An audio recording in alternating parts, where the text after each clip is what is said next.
Salut les sorceteurs et bienvenue dans un nouveau numéro de Toss a Coin to Your Writer. Je m'appelle Maeva Catalano, je suis autrice et passionnée de lecture. Toss a Coin to Your Writer, c'est le podcast sur l'écriture avec un titre anglais et un accent bien français. Chaque mois, retrouve un nouveau numéro avec un ou une super invitée qui évolue dans ce monde fabuleux qu'est le milieu de l'édition. Tu t'en doutes, on va parler du métier d'écrivain, mais également de lecture et de toutes les casquettes qu'il faut porter pour vivre de sa plume. Si tu es une âme courageuse, je t'encourage à poursuivre la lecture de cet épisode. Qui sait, entre deux créatures magiques, tu y rencontreras peut-être ton auteur préféré.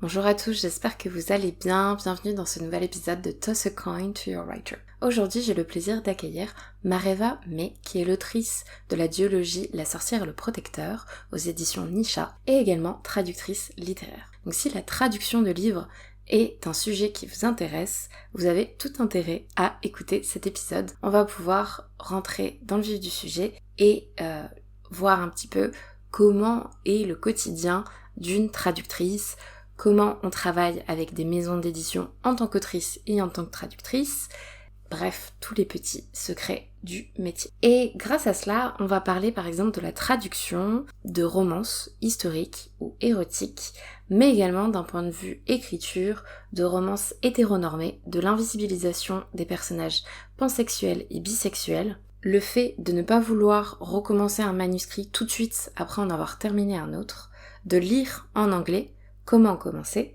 et de la pression à être publié avant ses 30 ans. Avant de vous laisser avec l'épisode, je voulais m'excuser du délai, car cet épisode a quasi, on va dire, 1 mois et demi, 2 mois de retard. Il devait paraître début juin, et nous sommes le dernier jour du mois de juillet. Alors, vaut mieux tard que jamais, c'est sûr, mais je remercie bien chaleureusement Mareva pour sa patience et également la vôtre. Sans plus de cérémonie, je vous laisse avec l'épisode et on se retrouve tout de suite après. Bonne écoute! Salut Mareva, comment tu vas? Eh ben ça va, salut Maëva. C'est bizarre, j'ai l'impression de parler à mon clone à une De ouf. C'est trop ça. Bah écoute, moi ça va, je suis très très contente de t'accueillir sur le podcast aujourd'hui, donc bienvenue. Bah merci beaucoup, je suis très contente d'être là aussi. Alors aujourd'hui on a pas mal de pain sur la planche, on a plein de sujets à aborder et du coup je voulais commencer un petit peu avec ton parcours de lectrice, scolaire, professionnelle comme tu veux. Présente-toi, dis-nous tout. Alors, que je pense comme beaucoup de gens que tu reçois ici, je lis depuis très petite. Mais genre vraiment, dès que j'ai appris à lire, j'ai voulu lire des livres. Il n'y a pas eu de... Enfin, en grande section, je commençais à lire un petit peu. Au CP, j'ai lu Harry Potter. Voilà. J'ai pas du tout comprendre, mais j'étais assez une lectrice précoce, on va dire. Et en fait, c'est marrant, mais je pensais pas tout de suite que je deviendrais autrice. Parce que j'aimais bien raconter des histoires, mais avec d'autres médias que l'écriture. Tu vois, j'ai toujours aimé faire des histoires avec des Playmobil, mais limite où je voyais des plans de caméra dans ma tête. J'étais la Martin Scorsese des Playmobil. Voilà. Et j'ai aussi écrit des chansons quand j'étais adolescente. Et j'écrivais majoritairement ça.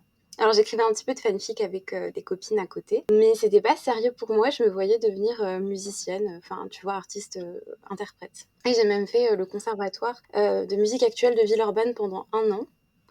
Et en fait, du moment où je me suis mise à faire de la scène et à essayer de me professionnaliser dans la musique, je me suis rendu compte que ça me convenait pas du tout, que je détestais être sur scène, alors ça je l'ai compris plus tard, mais j'ai un trouble anxieux généralisé, et la performance, très compliquée. Et je le faisais, tu vois, mais je me faisais violence, c'est-à-dire je vomissais 2 fois avant, 2 fois après. Donc je passais sur scène, mais ça me mettait très très mal dans ma vie. J'ai testé un peu du théâtre aussi. Encore une fois, pourquoi faire de la scène, Mareva, pourquoi? Mais je l'ai fait. Et l'écriture, c'était un truc, je pense, tous les gens autour de moi, ils savaient qu'un jour je ferais ça, mais pas moi, tu vois. Donc c'est un peu, on va dire, une échéance naturelle à ma vie, mais que moi je pensais pas. Je pense que j'admirais trop les écrivains et les autrices que j'aimais beaucoup pour me dire moi je pourrais faire ça. Et j'avais beau avoir des bonnes notes en rédaction, que tous mes profs de français me poussent dans cette voie, je me disais oui mais c'est pas pour moi en fait. C'est parce que la pratique scolaire et la pratique artistique, c'est pas la même chose, et ce que j'avais à dire je le disais dans des chansons à l'époque. Donc voilà. Ok, bah, c'est super intéressant parce qu'on a tendance à penser, faire plutôt un chemin inverse, tu vois, commencer un peu dans l'ombre justement dans l'écriture, que ce soit de Mmh. romans ou de musique, et après, pourquoi pas être sur scène et faire des tournées ou autre. Et toi, t'as fait le chemin inverse, en tout cas pas d'un point de vue créatif, mais oui, d'un point de vue représentation, quoi. Ouais. Et tu te sens mieux aujourd'hui, ça c'est mieux, c'est Oui, plus... non, non, en fait, si tu veux, quand je dis que j'écrivais plus, c'est pas vrai parce que j'ai essayé d'écrire des romans quand j'étais au lycée, mais bah, c'est des romans de lycée, quoi. C'est un peu immature, il y a aucun recul émotionnel sur ce qu'on raconte. Enfin, c'était vraiment du texte brut que je lâchais. Et j'avais participé à un concours d'écriture où j'avais pas été prise. Et du coup, je pense qu'en bonne drama queen, je m'étais dit, bah, c'est fini, j'arrête, je fais plus jamais ça. Et l'entrée dans la vie active et même l'université, elle a été très très dure pour moi. J'ai fait une grosse dépression, j'allais très mal. Et du coup, je me suis dit, il faut que j'enlève les facteurs de trucs qui me rendent malheureux. Et du coup, progressivement, j'ai un peu arrêté la musique, j'ai un peu arrêté l'écriture. Enfin, et ce que je gardais, c'était l'écriture d'articles ou de témoignages. J'avais Mhm. eu 1 ou 2 articles publiés sur Mademoiselle, mais où tu sais, c'était vraiment des choses, c'était un peu de l'autofiction, où tu dois être le main character de ta vie et tu racontes ça en mode je suis Carrie Bradshaw et je sublime tous les détails de ma vie. Donc Ouais. du coup, finalement, j'ai jamais arrêté d'écrire, mais en tout cas, j'ai pas écrit de la fiction depuis mes 17 ans et je m'y suis remise à mes 28 ans, je crois. Si je calcule bien, ouais, c'est ça. Mhm. Et où je me suis dit, bah, je vais reprendre avec ce avec quoi j'ai commencé en écriture de fiction, c'est-à-dire de la fanfiction. Et puis, ça a dégénéré, voilà. On va dire ça. C'est super intéressant ce que tu dis, ouais, sur le fait de... Bah, t'avais un point de vue peut-être un peu plus journalistique, comme tu parlais de Mademoiselle. Mm. Est-ce que c'était donc des témoignages sur des thématiques ou c'était toi qui allais interroger les gens? Parce que c'est vrai qu'ils ont quand même plein de sujets différents sur cette plateforme. Bah, c'était que des témoignages, mais soit des trucs que moi j'avais vécu, soit des histoires de mes potes et ils me disaient ok tu peux les romancer un peu, enfin j'avais leur accord, mais c'était des témoignages plus ou moins liés à ma vie et des trucs comme ça. Mais je dis j'en ai fait 5, tu vois, c'est pas énorme, hein. Mhm. C'était des petites, mais voilà. Et puis j'avais un blog où je racontais ma vie, pareil en me prenant pour le main character. J'en ai un petit peu honte, tu vois, quand j'y repense, mais en tout cas c'était une forme de continuer à écrire et de garder un lien avec ça, quoi. Oui, et puis c'est l'aspect un peu journal intime, mais bon, bah, notre génération aussi, on a bien aimé, bon, les skyblogs certes, mais les blogs, et Oui. tu parlais de Carrie tout à l'heure, c'est totalement ça, hein. On Mm, a grandi mm. avec des séries où bah, tout était à la première personne, et l'aspect journal intime revient beaucoup. Ouais, c'est vrai. Oui, puis on est peut-être la première génération à vraiment s'être racontée sur internet sans filtre, sans Mm. sécurité aussi, enfin et sans, garantie qu'on pourrait le supprimer et que ça va pas rester, tu vois? Enfin, d'une certaine Mhm. façon. Ouais, tout à fait. Mais après, ça revient parce que bon, on parle toujours du storytelling, tu vois. Mais Mmh. aujourd'hui, même en écriture, bah, justement pour vendre, on dit que on vend pas que les livres, on se vend nous en tant qu'auteur, tu vois. Donc t'as vraiment, bon, c'est pas le côté Ouais. personnage principal, mais si, enfin c'est, ouais, enfin c'est du storytelling personnel, quoi. Enfin du personal branding, exactement. Donc c'est lié avec les blogs de l'époque, je pense, une façon Ouais, tu de... raison, ouais. Mm. Et donc tu parlais tout à l'heure d'Harry Potter.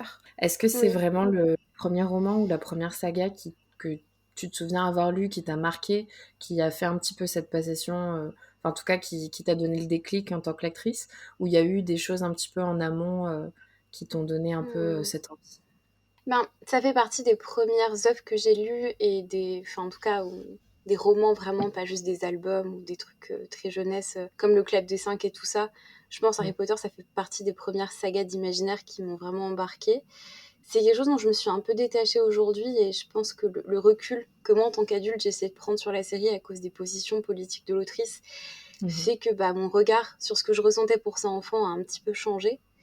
Donc, il y a Harry Potter, mais tu vois, si les sagas qui m'ont marqué, il y a aussi La quête des Williams de Pierre Bottero, Peggy Sue et les fantômes, enfin des choses comme ça. Donc même de l'urban fantasy en fait, mais du moment que c'était quelque chose qui me transportait, qui m'évitait de penser au quotidien et que tu vois quand mes parents ils avaient des invités à la maison, je pouvais emporter, j'allais aux toilettes pendant 4 heures pour lire tranquille. Du moment que c'était ça, voilà, ça m'allait. Ok, donc ouais, beaucoup plus fantastique, urban fantasy, fantasy plutôt Mm. contemporain, quoi, venu après. Ouais, Ok. Bon, ouais, le on va retrouver contemporain. ça maintenant dans ton écriture aussi.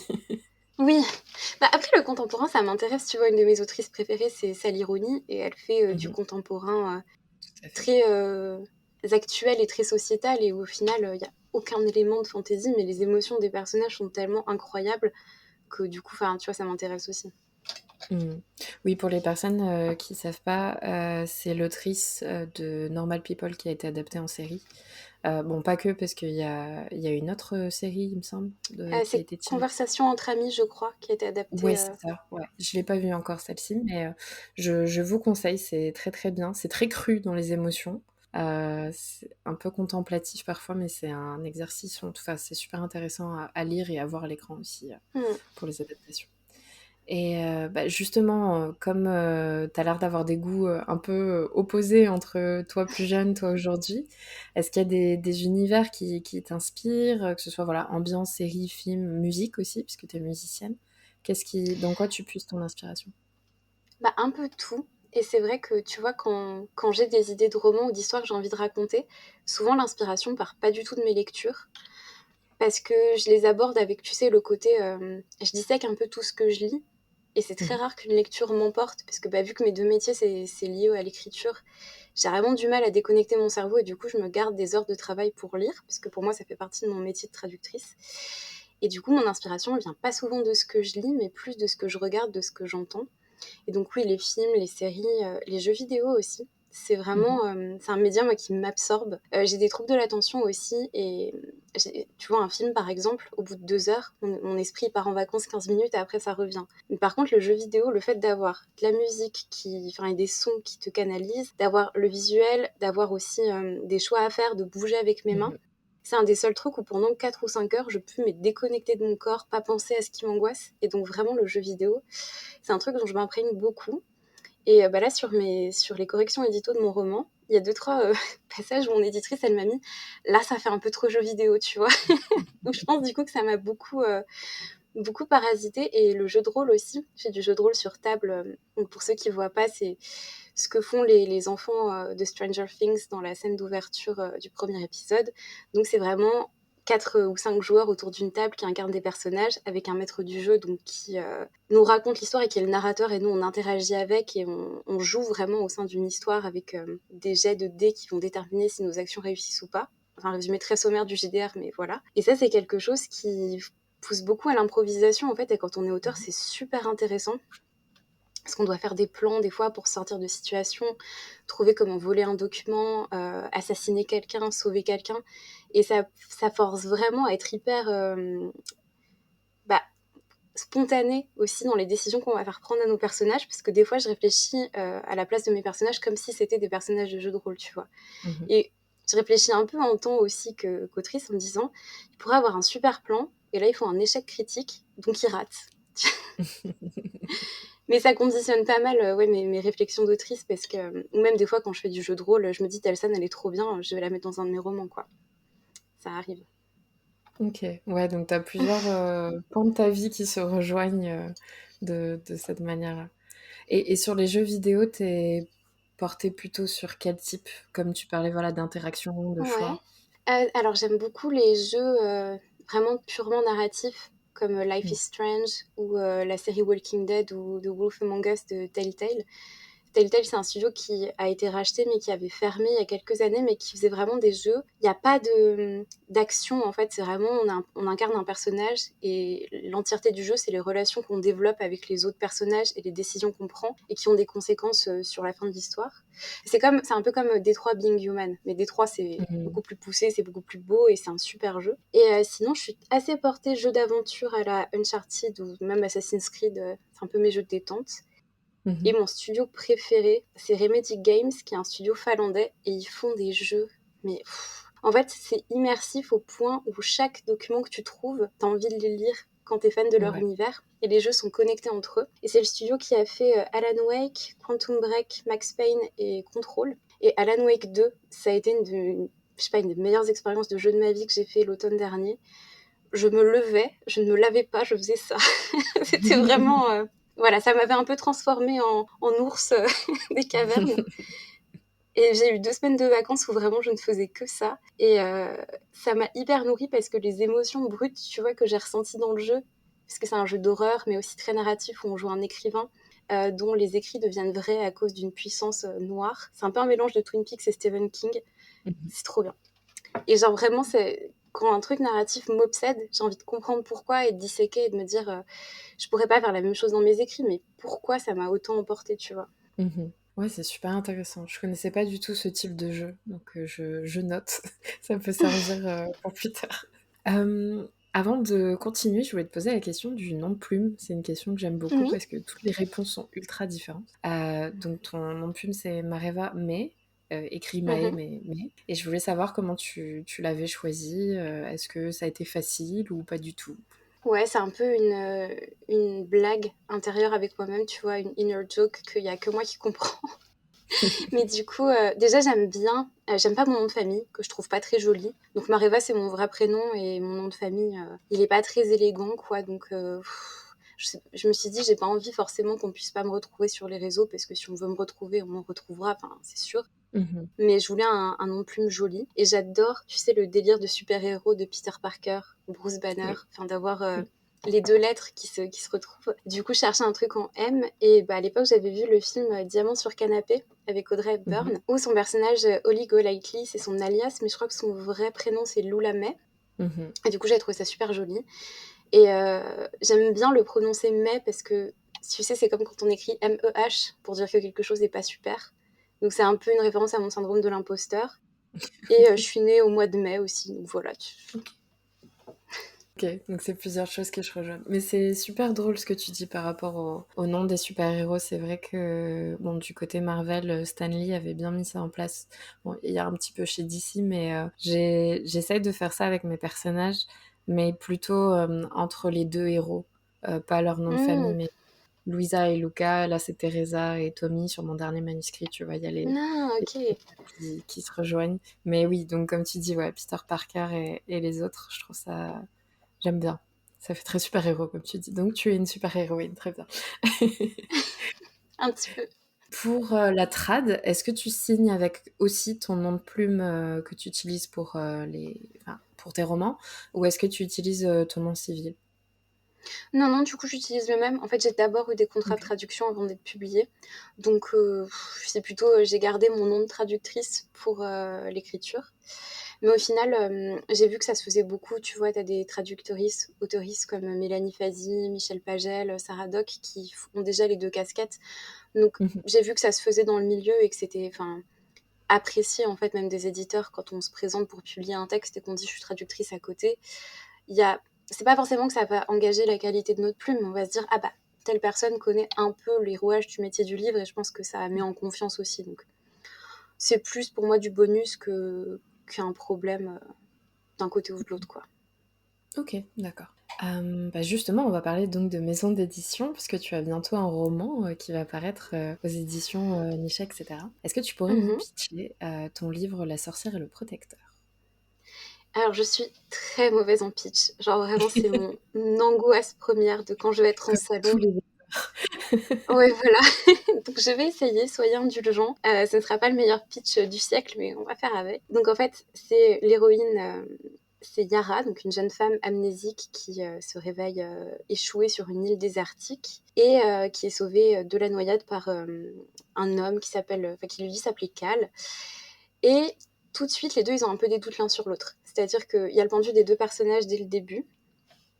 Et donc chacun s'observe un peu en chien de fusil à se demander quel secret cache l'autre parce que l'île sur laquelle il se trouve est une île globalement très reculée où globalement vont les gens qui n'ont pas forcément envie d'être retrouvés. Donc de base, un petit côté mystère et méfiance entre les deux. Et au fil du temps, bah, il se trouve qu'on comprend que Yara, même si elle est amnésique, elle a des pouvoirs. Et Kaolan est un protecteur en fuite. Donc les protecteurs, c'est des moines chevaliers qui étaient chargés d'assurer la sécurité de Silkae, qui était un ensemble de protectorats un peu en mode utopie communiste, si tu veux, où tous les royaumes collaboraient ensemble et essayaient d'œuvrer pour la paix jusqu'à ce qu'un parti plus capitaliste mette tout en l'air et déclenche une guerre où les protecteurs ont perdu. Et du coup, Kaolan a fui la guerre pour protéger un secret. Et il se retrouve en PTSD avec de la culpabilité, beaucoup de trauma. Et en face, on a donc une jeune femme très impétueuse, pas du tout prudente, qui utilise ses pouvoirs, mais un peu en mode YOLO. Et voilà, ça en tout cas, c'est les prémices de l'histoire. Ok. Et donc avec du grand slow burn, et un C'est paysage ça. désertique et beaucoup de ce que j'ai compris, un peu comme on dit mutual pinning, mais genre ça Mmh. va être très très long et très compliqué. C'est ça, voilà. C'est un peu, ce que j'aime bien en slow burn, moi, c'est l'idée de un pas en avant, 2 pas en arrière, tu vois? Ouais. Donc c'est un petit peu ça et aussi de la collaboration forcée parce que forcément, bah, du moment qu'ils sont coincés ensemble, faut faire quelque chose. Il y a forcément une puissance, ennemie qui se retrouve sur la trace de Yara parce qu'elle n'est pas du tout prudente Mmh. et en fait, en gros, l'idée, c'est que les personnages ont beaucoup de choses en commun, mais qu'ils expriment pas du tout ça de la même façon, ce qui crée du coup à la fois de l'attraction entre eux et à la fois, et bah, comme tu dis, du pinning et des désaccords sur la façon de faire les choses, quoi. En termes de jeu de rôle, on pourrait dire que c'est un peu quelqu'un de loyal bon qui est confronté à quelqu'un de chaotique neutre, si vous connaissez un peu le Mmh. système des alignements. OK. Et bon, tu le caches pas du tout sur les réseaux sociaux. De base, c'était une fanfiction Star Wars, Mhm. notamment, bah, sur, Obi-Wan Kenobi avec un personnage par contre, inventé pour ton héroïne. Donc comment on dit? Un OC, original character. Exactement. Hem et donc ouais, ça comme Star Wars, c'est un univers super dense, comment tu as travaillé sur ce travail d'adaptation? Parce que j'ose pas imaginer le déjà, comment tu as eu le Ouais. déclic en te disant: «Je vais passer d'une fanfiction à un roman original pour vraiment et Mm. me l'approprier, que ça soit mon histoire» et boum, Ouais. je le propose à des maisons, quoi. C'était pas prévu. C'est-à-dire que je me suis pas lancée en me disant: «Je commence avec cette base de fanfiction pour en faire ensuite autre chose». Ça devait vraiment être mon projet doudou pour me remettre à écrire, reprendre confiance, J'avais prévu, je sais pas, un truc en 4-5 chapitres, puis, bah, ça s'est transformé en 2 tomes, de plus de 100 000 mots, donc voilà et je me suis rendu compte, en fait, que les thématiques que j'abordais dans cette fanfic, elles étaient hyper importantes pour moi et que si je faisais un autre roman, j'avais envie de garder ça pour l'instant et que j'avais envie de dire la même chose, mais bah, du coup avec comment dire, un univers autour plus officiel qui me permettrait de le publier, parce que Mmh. on n'a pas le droit de publier ailleurs que sur Internet bénévolement des choses tirées d'un univers qui ne nous appartient pas. Et c'est normal, hein, c'est le droit d'auteur. Et je me suis rendu compte aussi que j'avais passé quasiment 1 an et demi dessus, que j'aimais cette histoire, que tout le monde autour de moi me disait mais pourquoi t'en fais pas un roman? C'est un peu mes proches qui m'ont poussé aux fesses pour me dire mais transforme ça. Et en fait en réfléchissant, je me suis dit bon, George Lucas, il a tout plagié sur Frank Herbert. Il a tout plagié sur les Chevaliers de la Table Ronde. Frank Herbert, c'est l'auteur de Dune, et si vous avez vu les Mmh. films de Denis Villeneuve ou lu les romans, c'est vrai qu'on sent que le bon Georges, le plagiat, c'est pas du plagiat, mais il s'est bien inspiré quand même. Et Il s'est grande dit, bah, inspiration, voilà. Il était voilà, fan. j'adore le sable, j'adore les épices, j'adore le monomythe de Campbell, qui est un procédé narratif du héros qui a un conflit avec son père et c'est le rite initiatique version masculin, quoi. Mmh. Bon, bah voilà. Je me suis dit, est-ce que moi, du coup, j'ai le droit de m'inspirer de Star Wars? Je pense que oui, parce que bah, le créateur de Star Wars s'est bien inspiré ailleurs. Et finalement, Star Wars, c'est de la space fantasy, c'est-à-dire que c'est de la Mmh. fantasy dans l'espace, en fait. T'as vraiment des chevaliers, des épées, des dames, des princesses. Enfin, c'est vraiment le corps de la fantasy, mais dans l'espace avec des vaisseaux. Et je me suis dit, si George Lucas a fait cette allée dans ce sens-là, Chevalier de la Table Ronde plus Frank Herbert égale Star Wars, bah moi je peux faire l'inverse et me dire ce que j'aime dans Star Wars, à savoir les personnages, c'est ce qui m'a donné envie d'écrire en fait, c'est me dire je suis frustrée de pas voir le personnage d'Obi-Wan développé comme ça, donc je vais le faire moi-même. Mais finalement, c'est pas tant le fait qu'il soit un chevalier Jedi qui m'intéresse, c'est les problématiques auxquelles il est confronté. Donc je peux prendre ça, je peux prendre la racine de mon récit, donc quelque chose de confrontationnel et une histoire de reconstruction par l'amour, bah, je peux prendre ça. Et il faut juste que je crée un univers derrière et ça devrait aller. Puis ma trame narrative, elle est bien, j'ai envie de la garder. C'est un peu passé comme ça. Et vu que OK. les univers, c'est pas ce qui m'intéresse le plus dans ce que j'écris, bah Mmh. finalement j'ai créé l'univers autour du scénario et autour des personnages et autour de ce que j'avais envie de raconter, pour qu'ils s'y prêtent, pour que ça offre un cadre cohérent à l'histoire que je voulais faire, quoi. OK, donc finalement, oui, ça a été assez simple, enfin assez simple, peut-être pas simple, mais en tout cas plus facile, Oui. de passer ça dans un autre monde comme tu avais cette base, bon, bah, désert par exemple, Mm. parce que c'était sur Tatooine, c'est ça pour de Oui, base c'est la ça. fanfiction? Ça se Ouais. passait pendant l'exil de Obi-Wan et du coup, on retrouve ça dans mon roman, un type plein de culpabilité qui fait ouin ouin dans le désert. Ça, c'est un peu le prémisse à la fois bah, de la série Obi-Wan et du début de l'épisode 4 et puis du coup de mon roman aussi. Mais vu que j'emmène ça ailleurs, je trouve que ça fonctionne pas trop mal. Voilà. Ouais. Et t'as pas eu trop de problèmes? Parce que bon, encore, par rapport au sabre laser, épée ou autre, je peux comprendre ça. T'enlèves le truc qui brille et ça passe. Ah non, Mais plutôt d'un j'ai point de gardé vue le de... truc qui brille. Ah! J'ai gardé le truc qui brille. Attention. J'ai une explication pas trop bête, vous verrez. J'ai inventé mes propres sabres laser du Moyen-Âge. Je suis assez contente. Ok, j'ai hâte de voir ça. Je pose la question, tu vois, par rapport à la force et par rapport à, enfin, d'autres. Bon, c'est de la fantaisie, donc bien sûr qu'il y a de la magie, mais comment t'as transposé ça? Est-ce que c'était compliqué ou t'as juste Ouais. changé le nom et ça passe? Bah, pas trop parce qu'en fait, la force, c'est pas du tout théorisé dans Star Wars, hein. Enfin, tout Mhm. ce qu'on sait, même dans l'univers étendu, c'est un truc magique qui touche que certaines personnes. Quand ils ont essayé d'expliquer scientifiquement ça avec les midi-chloriens dans l'épisode 1, La menace fantôme, tout le monde a éclaté de rire, ça n'est pas passé du tout. Et je suis assez d'avis, tu vois, que la magie, soit on l'explique à fond avec un système ultra développé et quasi de la hard SF mais en fantasy, soit c'est quelque chose d'un peu mystique qui a des règles forcément et un coût énergétique sur les personnes, mais que soit on fait un système à fond, soit on fait quelque chose d'un peu éthéré qui s'appuie sur la suspension de crédulité des lecteurs. Mhm. Donc ouais, je dirais pas juste que j'ai repris la force et que j'ai transformé parce que je me suis un peu inspirée aussi de Donjons et Dragons, et quand tu joues des mages, t'as droit à tant de sorts par jour, sinon après t'es trop fatigué. Et je me suis un peu inspirée de ça en me disant, bah mes personnages ils utilisent trop la magie, ils sont claqués et ils ont un coût physique qui est embêtant. Donc voilà, Mhm. un petit peu un mélange de tout ça. Mais je suis pas une grande fan de systèmes de magie ultra complexes et de tout expliquer. Enfin, c'est pas ça que j'avais envie d'expliquer dans mon histoire, tu vois. Oui, c'était les personnages d'abord en premier et ensuite après t'as la transposition donc dans le lieu et aussi par Hmm. rapport à la magie. Ouais, je comprends. Et oui, bah de toute façon ça fait sens ce que tu dis parce que j'y pensais quand tu parlais bon, bah, des inspirations de George Lucas. Si on regarde même avec les adaptations plus récentes, hein, ce qui a été refait sur Disney Plus et tout, Mandalorian c'est clairement un western en fait. Donc Oui, t'as complètement. plein de façons de transposer un genre, que ce soit enfin, cinématographique ou littéraire dans un autre monde auquel on ne penserait pas de base. Oui, voilà. Puis, enfin, je veux dire, je pense que passer d'abord par une fanfic pour faire un roman original, c'est une étape plus complexe et, on va dire, concrète que le processus que font beaucoup d'écrivains. C'est-à-dire, j'adore tel personnage, j'adore tel univers, j'adore telle thématique, j'adore, par exemple, je sais pas, les films d'aventure, Le Retour de la momie et l'Indiana Jones, et du coup, je vais écrire un truc dans ce style. Et la plupart des gens qui ont confiance en leur écriture, on va pas passer par une fanfiction d'abord, on va se dire, bah, je vais faire Le Retour de la momie like en roman, et on part directement là-dessus. Mais des gens comme moi qui étaient très incertains et qui avaient un syndrome de l'imposteur gigantesque et qui se disaient je peux pas écrire un roman, bah cette étape-là elle peut être nécessaire, mais ça veut pas dire que le roman bougera pas. C'est Ouais. juste, je trouve, un cran au-dessus de ce qu'on fait beaucoup quand on prend des inspirations pour créer quelque chose. Mhm. Et tu vois, au final, même ma fanfic de base, quand j'y réfléchis, elle avait aussi beaucoup d'inspiration de romans comme Jane Eyre, qui était Mhm. clairement, je pense même, c'est encore une des inspi que je cite pour le roman. Et mon tome 2, c'est plus un truc à la Uncharted et à la Indiana Jones au final. Et déjà à l'époque où c'était une fanfic Star Wars en fait. Ok. Donc C'était voilà. déjà un tome 1 et 2 quand t'étais en fanfiction parce que elle était sur Wattpad pendant un moment, c'est ça? Elle était en Ouais, c'est ligne? ça. Ouais.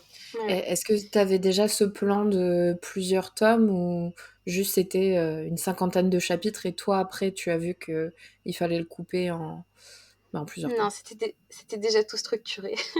Ok, ok. J'avais déjà fait un plan. En fait, j'ai trouvé ma méthode pour faire des plans assez vite parce que je suis assez organisée en général et j'aime pas ne pas savoir où je vais. Et Mhm. donc, enfin, non, non, même quand j'ai fini le tome 1, j'ai fait le plan pour le tome 2 et je me suis dit, bah, est-ce que je l'écris directement en univers fantasy ou est-ce que je l'écris directement en univers Star Wars? Vu que j'étais pas signée, je l'ai fait en univers Star Wars. Mais à côté, il y avait déjà des chapitres que je reprenais en mode fantasy au cas où. Donc, c'était un peu. Ok. Voilà. Donc, quand j'ai fait ma réécriture du tome 2 pour l'envoyer à mon éditrice, j'avais là, je sais pas, 50% ouais, de chapitres encore Star Wars, 50% de chapitres fantasy. Donc, c'était un peu le bordel. Ok. Ouais, ça a dû être compliqué par contre le travail édito ouais, sur le deuxième en particulier vu que t'étais déjà moite-moite. En vrai, ça va parce que je savais déjà comment j'avais adapté chaque chose qui me posait problème. Tu vois, bah, les vaisseaux spatials, c'est des bateaux. Au lieu d'avoir des planètes, Mhm. j'ai des îles. C'est un monde fracturé en îles, donc on se déplace. on peut trouver des solutions, tu vois, mais il y a certaines scènes que j'ai dû réécrire en entier parce que ça marchait pas. Mais en vrai, c'est un défi. Je trouvais ça chouette. Et finalement, quand je l'ai envoyé à mon éditrice, il restait 2 termes qui avaient passé à toutes mes tracks. Et vu que alors, je l'ai pas dit dans mon dossier de soumission, mais on en a parlé après la signature parce que ça me semblait normal qu'elle le découvre pas par hasard sur Instagram, tu vois. Mais elle savait, et du coup, elle s'est un peu moquée de moi quand il y avait des holonettes qui traînaient ou des choses comme ça. Donc il n'y a rien à voir quoi avec la choucroute en plein milieu. Non, non, non, non. Non, non, pour le coup, ils ont pas des tablettes, ils ont des parchemins magiques. Ouais, c'est pour ça. Ça faisait bizarre, voilà, on va pas se mentir. Et comment tu t'es approprié le personnage d'Obi-Wan? Parce que, donc, pour ton héroïne, Yara, c'était un personnage original. Donc ça, déjà, nickel, Mhm. tu changes le reste. Mais quand tu as un personnage avec des caractéristiques euh, très très définies, comme Obi-Wan Kenobi, donc que ce soit sa droiture, la loyauté, que tu parlais de culpabilité, etc., par rapport à son exil, est-ce que tu as changer des choses pendant la réécriture par rapport à ses sentiments, sa façon ouais, d'évoluer avec les gens. Ouais, en fait, déjà, moi, quand j'écris une fanfic, et quand j'écrivais, parce que là, j'ai plus le temps, mais quand j'écrivais de la fanfic, je partais d'une base fidèle au personnage, mais je me demandais toujours où est-ce que je veux emmener ce personnage, parce que si j'écris une fanfic, c'est que j'ai un truc en plus à dire. Enfin, je veux ajouter quelque chose au canon global de Star Wars. Et du coup, en fait, mon Obi-Wan, je l'avais déjà beaucoup changé parce que il y a un roman Kenobi qui est sorti avant la série de Jackson Miller, je crois, que j'avais lu, que j'avais trouvé bien, mais ce qu'il disait sur Obi-Wan, ça collait pas à ma vision d'Obi-Wan. Et la série, elle collait pas non plus à ma vision d'Obi-Wan. Et du coup, j'avais déjà fait quelque chose d'autre avec le personnage en gardant, bien sûr, comme tu dis, ses fondements archétypaux, sa droiture morale, sa culpabilité du survivant, tout ça. Mais finalement, je l'interprétais déjà différemment. Et en refaisant du coup le background du personnage pour faire un personnage original à partir de lui, j'ai gardé ses fondements archétypaux, mais je lui ai rajouté d'autres choses et j'ai pas développé forcément les mêmes zones d'ombre et les mêmes zones de lumière. Enfin, et déjà, de toute manière, une romance avec Obi-Wan, t'es obligé de le changer parce que tout ce qu'on sait dans le canon global de Star Wars, le canon officiel, c'est qu'il a eu une aventure avec la duchesse de Mandalore qui s'appelle Satine, mais on sait pas du tout ce qui s'est passé. On les voit se faire un bisou, se dire si tu m'avais demandé, j'aurais quitté l'ordre Jedi pour toi, et puis c'est tout, démerdez-vous avec ça. Donc, déjà, explorer Obi-Wan en relation amoureuse, ça demande de changer le personnage, de beaucoup réfléchir à ce qu'il peut être. Et c'est un peu comme si, tu vois, maintenant, c'est comme si j'avais voulu écrire un roman d'aventure en partant d'Indiana Jones et puis que j'avais fait un nouveau personnage parce que je veux pas faire du plagiat. Finalement, c'est exactement la même démarche pour le coup. Je comprends. Alors avant de parler un petit peu de ton métier, de ton autre casquette, qui est ta casquette de traductrice, j'aimerais faire la petite partie interview Inception, comme je dis. Donc interview dans l'interview, c'est l'interlude, où en ce moment c'est une interview catastrophe. Je pose 2 petites questions de situation, et tu me dis comment Mhm. tu réagirais. Donc ça fait un peu jeu de rôle, tu vois. Voilà. Allez, Aujourd'hui je suis maître du jeu, je te mets dans la mouise. Et tu dois réagir. je vais lancer un des 20 pour savoir si je te réponds bien ou mal, du coup. D'accord, ça va. Non, je rigole. Alors. Tu te trouves sur une croisière et le navire est attaqué par des pirates maritimes. Tu choisis si c'est aujourd'hui ou pas, enfin l'époque, je n'ai pas noté. Comment tu t'en sors? Alors, il y a 2 solutions, je dirais. Soit la fuite, où tu essayes de choper un canot de sauvetage et de partir, mais n'ayant pas beaucoup confiance en mes survival skills en mer, je pense que je ferais pas ça. Non, je pense que mon premier réflexe, ce serait d'essayer de voler euh, des fringues qui sont pas les miennes, genre un uniforme ou un truc, pour essayer d'aller dans la salle de la radio pour contacter les gardes-côtes. Voilà. C'est ce que font les gens dans tous les jeux d'horreur, donc je Oui, c'est pense que vrai je que... me baserais sur... Ouais, je me baserais sur mon expérience de survival horror, je pense. Ok. La deuxième situation, ça serait une panne d'électricité mondiale qui plonge donc notre planète entière dans l'obscurité et le chaos. Comment est ta vie maintenant? Comment tu survis dans le noir? Bon, après on a le soleil, mais on va dire que la nuit. Alors, j'ai littéralement derrière moi un tiroir dans mon meuble de bureau qui est remplie de bougies Ikea. Il y a une centaine de bougies chauffe-plat Ikea. Parce que quand on a emménagé, il y avait ça dans notre appart et du coup, on les a gardées. Donc déjà, en termes de bougies, je pense que je suis couverte. J'ai même pas besoin d'en voler. On a de quoi faire. Donc en vrai, je pense, dans une situation d'apocalypse ou de blackout mondial, je ferais partie des gens qui sortent pas tout de suite de chez eux en mode on se lance à l'aventure. Enfin, je serais un peu du mode, tu vois, essayer de survivre le plus longtemps chez moi avant d'essayer de me jeter dans la nature et la guerre civile. Et je pense que j'ai pas du tout confiance en ce que l'humanité deviendrait en cas de panne d'électricité et chaos global. Je suis assez pessimiste peut-être, mais tu vois, la vision qu'a Walking Dead de ce que serait l'apocalypse, je suis assez d'accord en fait. Enfin, je pense que si on enlève le code moral à la société, on est sur une société déjà très individualiste où on a des règles qui nous empêchent de faire du mal aux gens, mais on essaye de le faire quand même. Donc, ouais, ouais. Puis écoute, mon chéri fait de l'épée en club, donc même si elles sont pas affûtées, on a des épées chez nous, donc j'imagine qu'on serait pas complètement sans défense. Ça, c'est cool. Je note parce que j'ai pas d'épée chez moi. Faudrait peut-être que je trouve un plan B, on sait jamais, parce que je vais pas aller bien loin avec mes bougies aussi, mais toute seule. Mais ouais, c'est ce que tu dis par rapport au code moral. Ben, on le voit avec les films, tu sais, The Purge, là, enfin American Nightmare, je crois que Ouais. c'est en France. Mm. Où j'avais vu des discussions sur Internet et c'est exactement ça, où les gens disaient, mais vous, si on vous permet de faire des choses illégales pendant 24 heures, vous allez direct tuer les gens. Moi, c'est pas ça à quoi je vais penser, quoi. Mais bon, visiblement, Tu vas en on a que... librairie avec un énorme sac. Mais on est d'accord. Bah oui. Je sais pas, tu rembourses tous tes prêts, tu peux partir, tu peux aller voyager, prendre l'avion première classe comme ça, à l'autre bout du monde, faire plein de trucs, mais t'es pas obligé d'aller tuer Ouais, les gens. Bon. en En effet. tout cas, par rapport à nos métiers actuels, si on n'a plus d'internet, enfin d'électricité, faudra trouver une reconversion parce que bon, à part traduire et Oui, écrire sur des feuilles papier, je suis pas sûre que c'est vrai que je suis super pessimiste. Hein. Tu m'as dit coupure d'électricité, moi je suis partie. Ah bah c'est l'apocalypse en fait. Il n'y a pas d'entre-deux. direct. Écoute, on sait jamais, il faut être paré pour le pire, tu as raison. Mm. Hem, alors, pour revenir sur un truc un petit peu plus, optimiste, en tout cas j'espère, on va parler de maison d'édition, mais de ton métier de traductrice littéraire. Comment tu es venue à être traductrice? Parce qu'il me semble que tu as quand même pas mal, changé de casquette, depuis, tes études et est-ce que tu peux nous parler Oui, un petit peu de ton quotidien avec, tes 2 occupations? bien sûr. Alors déjà pour le parcours, c'est vrai qu'en début d'interview, j'ai pas trop parlé de mon parcours scolaire, mais j'ai vraiment un parcours de Gémeaux. Alors je suis pas Gémeaux, mais j'ai Mercure et Vénus en Gémeaux, pour ceux qui aiment l'astrologie, mais voilà, j'étais vraiment un papillon. J'ai fait 1 an de droit philo. Après, je suis partie direct en anglais, ou après, j'étais en double cursus au conservatoire, et j'ai fini par métier du livre. J'ai un peu tout fait, mais c'est vrai qu'au moins sur mon CV, j'ai le master métier du livre et ma licence de LLCE anglais, donc qui est le versant littéraire de l'étude d'une langue, contrairement à la LEA qui est plus orientée commerce international et études C'est ça. pratiques. Et j'avais ce diplôme-là, et en fait, je pense que depuis toujours, je savais que c'est ce que j'aimerais faire, mais je pensais que j'étais pas assez bonne, que j'avais pas les contacts, et je me voyais pas y arriver, si tu veux. Donc j'ai enchaîné plusieurs tafs dans le monde salarié. J'ai été un petit peu libraire pendant mes études de fin de stage, et ensuite j'ai été embauchée en CDD un petit peu dans une librairie. J'ai travaillé aussi en tant que libraire dans un musée d'art contemporain.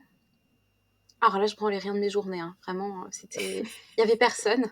Je faisais la poussière, je réceptionnais 2 cartons par semaine. Vraiment, c'était indécent, je faisais rien. Enfin, et du coup, je faisais tellement rien que le directeur du musée avait un magazine qui s'appelle Frog, et du coup, sur lequel il me faisait travailler, soit je traduisais des trucs sur mon temps Mmh. de travail, du coup, de libraire, soit je transcrivais des interviews, ce que j'aimais vraiment bien faire, en anglais et en français, du coup. Et c'était chouette, mais j'étais pas créditée, donc j'étais un peu frustrée. Mmh. Voilà. Bon, après, j'ai envie de dire, c'est la vie. Quand on dit oui, bien sûr, je vais faire cette tâche gratuitement, bah, on se fait pigeonner, c'est normal. Et après ça, alors j'ai été documentaliste dans un centre de formation pour adultes, où j'animais aussi des formations de temps en temps dans l'espace CDI globalement. Et puis j'ai travaillé en tant que chargée de projet et de communication dans une association qui s'occupait de personnes touchées par la maladie d'Alzheimer et d'autres maladies neurodégénératives. Et autant je me sentais utile et j'aimais ce que je faisais en termes de tâches quotidiennes, puisque c'était assez polyvalent. Je faisais à la fois des trucs de communication, à la fois de la réservation de salles, à la fois du montage de dossiers pour des financements. Mais le problème, c'est que je faisais le travail de 3 personnes. J'étais épuisée. C'est souvent comme ça dans l'associatif, encore plus l'associatif médical, parce que si nous, on ne fait pas notre travail, y a des gens qui en souffrent et c'est des gens en besoin de cette activité, de ce qu'on propose. Et tu vois, j'étais pas du tout formée avec quelque chose d'assistante sociale derrière.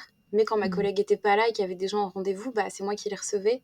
Et quand on n'a pas une formation derrière qui nous blinde à ça, recevoir des gens qui disent de toute façon, si mon père a pas de place en EHPAD, je vais me suicider, etc.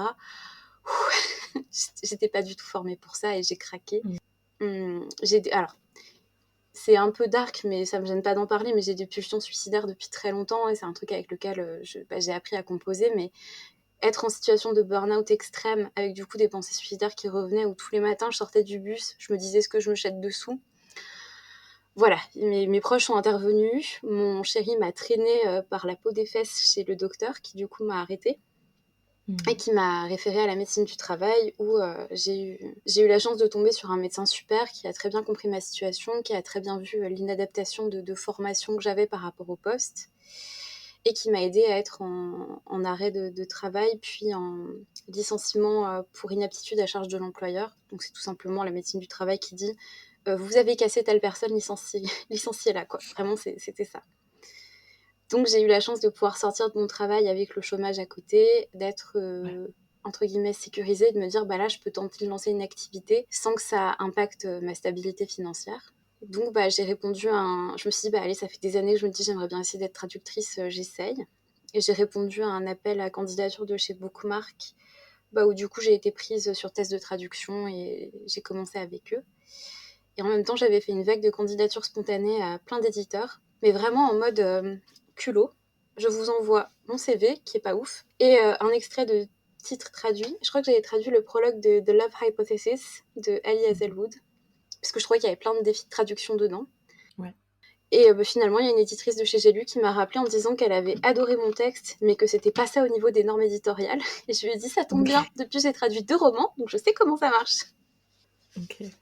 Voilà. C'est super intéressant, puis on voit quand même un fil rouge dans ton profil, même si effectivement t'as fait plein de choses. Comme tu dis, au niveau des études, t'as quand même métier du livre et LLCER, et après par tes expériences qui sont restées autour du monde du livre, donc pour travailler avec une maison d'édition, c'est toujours c'est mieux, on va pas se mentir. Et c'est intéressant ce que tu dis par rapport aux normes éditoriales, parce que c'est vrai que quand on pense à la traduction, beaucoup vont penser à la traduction du style, qui sera malheureusement peut-être amené à disparaître, mais tu sais, en entreprise, donc on va dire pas scientifique, mais voilà. Alors Technique, que je le crois, on dit. littéraire, voilà, c'est ça, technique, effectivement, ouais. Alors que le littéraire, forcément, c'est différent.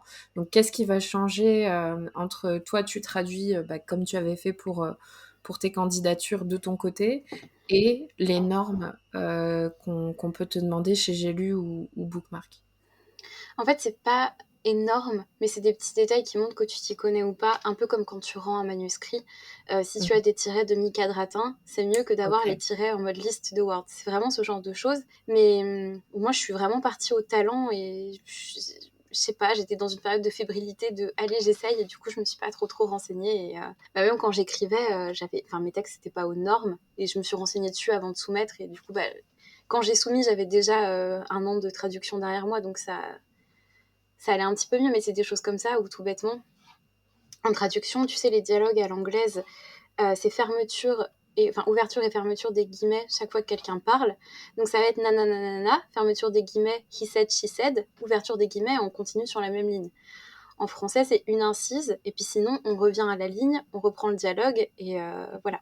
C'est des choses comme ça, tu vois, toutes bêtes, ou aussi les maisons d'édition, mais ça, ils t'envoient des documents, mais c'est apprécié que tu aies tel bon espace avant tes points d'exclamation, tel bon espace après tes tirets, enfin, c'est des choses comme ça. Et en fait, c'était pas, je pense, discriminatoire à mon embauche, c'était juste mon éditrice chez J'ai lu, elle voulait se rassurer sur est-ce que j'ai pris un peu de bouteille là-dessus, tout bêtement. Sinon, je pense Ouais. qu'elle m'aurait envoyé un document ou alors elle m'aurait peut-être fait commencer à des tarifs plus bas parce qu'il y aurait eu plus de Oui. travail derrière. C'est tout bêtement ça, mais en fait, je pense que pour être un ou une bonne traductrice, il y a la connaissance de la langue source, donc la langue depuis laquelle on traduit. Ça, c'est essentiel. Il faut bien la comprendre. Il faut avoir assez d'instinct et de pratique de la langue pour repérer quand une expression qu'on ne connaît pas, c'est une expression idiomatique, tout bêtement. Mm. Mais ça, on l'apprend en fait. Et à côté, il faut avoir une bonne plume en français, une bonne aisance en français, et juste bien parler la langue ne suffit pas. Et du coup, je pense que quand les éditeurs voient sur un test de traduction que la plume en français, elle est intéressante et qu'elle respecte bien la plume anglophone, c'est déjà 50% du travail de fait, quoi. Ouais, tout à fait. Et comment donc bon, tu as pour Bookmark, c'était un appel à candidature auquel tu as répondu. Pour J'ai lu et d'autres maisons d'édition, c'était toi qui as fait une candidature spontanée. Après, comment ça se passe? Est-ce que c'est les maisons d'édition qui vont te recontacter? Donc, par exemple, tu as un pied dans ces deux maisons-là, donc tu sais qu'on va t'envoyer un mail. Ou est-ce que tu toujours poses des candidatures comme on poserait son CV chez d'autres maisons? Bon, c'est en même temps, après, il y a le facteur temps, on va dire que tu peux pas Ouais. envoyer des mails à tout le monde. Mais comment ça se passe pour avoir des contrats? Parce que c'est vrai qu'on bon, on en parlait en off, les traducteurs, c'est avec des droits d'auteur aussi, qui sont rémunérés. Mais c'est un peu cet aspect freelance, quoi, donc indépendant. Ouais. Tu es ta propre patronne. Donc il faut avoir quelque chose à traduire si on veut manger, quoi. Bah, globalement, alors quand J'ai lu m'a recontacté, je bossais encore avec Bookmark et je m'étais engagée sur 2 romans avec eux. Donc j'ai pu caser un des romans J'ai lu entre les deux en demandant un décalage sur mon deuxième contrat pour Bookmark. Et après, par contre, j'ai dit à Bookmark, c'est très trivial, mais vous me payez moins bien. Donc à moins que vous vous aligniez sur les tarifs que j'ai à côté, bah, c'est ciao. Mhm. Parce que l'aspect loyauté, quand on est en indépendant, on peut pas se le permettre quand ça nous permet pas de manger. Donc Mhm. j'ai honoré mes 2 contrats que j'avais signés. Et je suis partie chez J'ai lu parce que globalement, J'ai lu, ils m'ont dit depuis le début, on a un traducteur qui est parti à la retraite, on cherche à le remplacer. Donc si ça se passe Mhm. bien, ce sera de la collaboration régulière. Et je pense que à la fois pour les indés, c'est confortable de se dire j'aurai normalement des contrats réguliers avec ce partenaire. Et pour les maisons d'édition, c'est rassurant de se dire j'ai un bon traducteur ou une bonne traductrice sur qui je peux compter. Et ça évite parce que c'est un peu pénible de faire passer des tests, de les faire corriger, ça coûte du temps et de l'argent. Donc quand on a une bonne relation professionnelle, ça sécurise tout le monde. Donc je prospecte pas spécialement à côté parce que je suis très heureuse de la relation de travail que j'ai pour l'instant avec J'ai lu et Flammarion. Mais tu vois, quand je vois des maisons d'édition qui ouvrent des nouveaux labels, j'envoie un petit mail, je fais un peu de la veille là-dessus en me disant j'essaye pas à tout prix de trouver des contrats ailleurs, mais je prospecte un petit peu au cas où, on sait jamais. Voilà, c'est un peu mon Oui. attitude globale. Oui, et puis aussi, comme tu le dis, là pour J'ai lu, il me semble, tu faisais beaucoup de romances historiques, c'est ça? Ah, j'ai fait une romance historique et Ok, depuis j'en fais plus. Donc en fait, d'accord. c'était vraiment pour commencer quoi. Ok. Et parce que pour Bookmark, c'était plutôt de l'urban fantasy en fonction, tu vois, des Ouais. genres. Ok. Parce que c'est ça, comme tu parles des nouveaux labels, c'est aussi se positionner. Je sais que sur les réseaux, il y a des traductrices qui publient, par exemple, enfin, qui publient, qui ne traduisent, ou en tout cas qui parlent que de New Romance, qu'elles traduisent, Hmm. ou ce genre de choses. Donc, forcément, quand on a une plume après et qu'on a l'habitude, en fonction des labels qui s'ouvrent ou des collections qui s'ouvrent, chez les maisons d'édition, ça peut permettre soit d'étoffer son portfolio, soit de Ouais, dire ouais. j'ai cette expérience, je peux, enfin, voilà, ça peut matcher avec vous, quoi. Donc, Oui, c'est sûr. Bah, tu vois, par la force des choses, tu te spécialises un peu. Donc là, je vois que globalement, tant qu'on me donne de la romance contemporaine, je risque de me spécialiser en romance contemporaine. Mais ça n'empêche pas que j'ai envie de faire d'autres trucs. Bah, j'ai traduit un texte de fantasy pour Flammarion à un moment, qui est pas encore sorti, pas encore annoncé, mais j'avais vraiment bien aimé ça.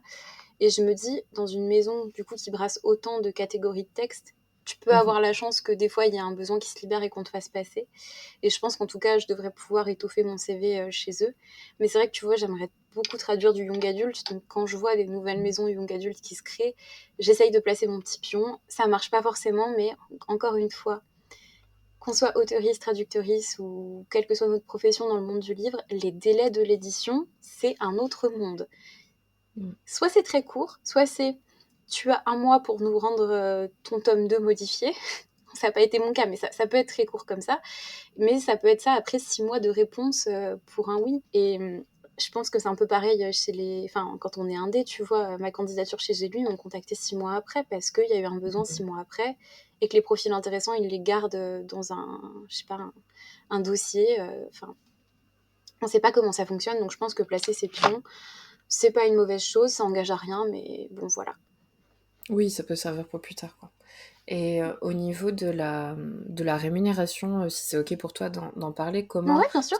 Moi, je connais un petit peu comme je suis indé, même si c'était plus rédac web, mais on te demande souvent, bah, normalement c'est homo, après je sais que pour la trad, normalement c'est plutôt par rapport au feuillet, etc. Mais comment on se positionne Est-ce que certains vont demander peut-être pour un manuscrit, parce que tu vas passer peut-être plus de temps sur un manuscrit qu'un autre, alors qu'ils ont peut-être le même nombre de signes. Il y a beaucoup de choses qui rentrent en compte. Comment un traducteur, enfin un traductrice, peut demander à se faire rémunérer. Alors, on discute avec les maisons d'édition, c'est-à-dire ils nous proposent un tarif, et on peut l'accepter ou pas. Souvent, si on l'accepte pas, c'est OK, on donne le contrat à quelqu'un d'autre. Mais voilà, bon. Après, ça va se passer donc sur du feuillet. C'est toujours un tarif fixé au feuillet de 1500 signes traduits, normalement. Pas VO, mais sur le texte traduit. Ça représente une page, en gros. Et en fait, du coup, quand je rends mon texte, il calcule donc temps de signes final, espace comprise divisé par 1500 pour avoir le nombre de feuillets. Et ça, c'est multiplié à mon tarif, qui évolue selon si c'est de la romantésie ou de la romance, tu vois, enfin, ou de la Oui. fantaisie. En romance contemporaine, je suis payée 14,50 € le feuillet, de 1500 signes. Et sur le contrat de fantaisie que j'avais fait, c'était 19. Après, j'ai aussi des tarifs juniors, parce que je débute. Mais peut-être que dans 5 ans, je pourrais demander plus, enfin, un peu comme une renégociation salariale. En tout cas, pour l'instant, ça me suffit pour vivre et c'est clair, les calculs sont validés avec nous. Enfin, tu vois, quand j'envoie ma traduction finale, mon éditrice m'envoie le calcul, elle me dit c'est bon, est-ce que tu trouves la même chose? On valide et elle envoie à la compta. Donc c'est très réglo, là-dessus ça me va. Et en fait, avant, j'avais demandé des conseils à des traducteurs que je connais et je leur avais dit combien tu demanderais en tant que débutant. Moi, ils m'avaient dit 11-12 €. Tu vois, finalement, j'ai lu, ils m'ont dit mais vous demandez pas assez, je vous mets au tarif débutant, c'est 14. Enfin, j'étais là, bah oui, d'accord, oui, ça me va. Je pense qu'il y a l'inflation aussi depuis, il y a ça aussi. Je pense qu'il fait que... Mais tant mieux, vaut mieux ça plutôt que... Parce que c'est vrai que c'est quand même bah, très long. Et donc, si on part sur un roman, voilà, comme tu disais par rapport à ces signes-là, toi, dans ton organisation, est-ce que tu sais si, à peu près si ça va te prendre un mois et demi, combien de Oui. pages ou combien de feuillets tu dois traduire par jour, ce genre de choses? Alors, je suis un peu un bourreau de travail avec moi-même. Je pense que je suis plus tyrannique que les patrons que j'ai pu avoir, mais souvent, les indés, j'ai l'impression qu'on est comme ça, hein, on est terrible avec nous-mêmes. Mais je sais, alors, pour le coup, je calcule pas mon travail en nombre de caractères parce que j'arrive pas à me rapporter à ces valeurs-là. Je fais en nombre de mots parce que même quand j'écris, je regarde le nombre de mots que font mes chapitres. Enfin, c'est un peu une habitude qu'on prend. Et je sais que je traduis entre 10 et 12 000 mots par semaine, selon comment j'organise mes semaines. Et donc, du coup, bah, tu vois, juste je prends le nombre total de mots indiqués sur le fichier Word, je divise par 11 000, si on dit que ma moyenne c'est ça. Et comme ça, je peux voir combien de semaines ça va me prendre. Des fois, je me garde une semaine de pause au milieu pour décompresser.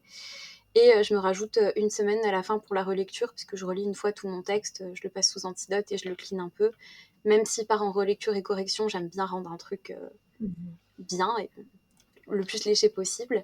Et du coup, bah là, tu vois, je viens de signer un nouveau contrat. En gros, ils m'envoient le texte. Ils me disent, est-ce que c'est bon pour un rendu à telle date? Et moi, des fois, je leur dis, bah non, avant, vous pouvez me le mettre un mois avant, c'est bon, j'aurais fini large. Parce que du coup, je commence à connaître comment je travaille.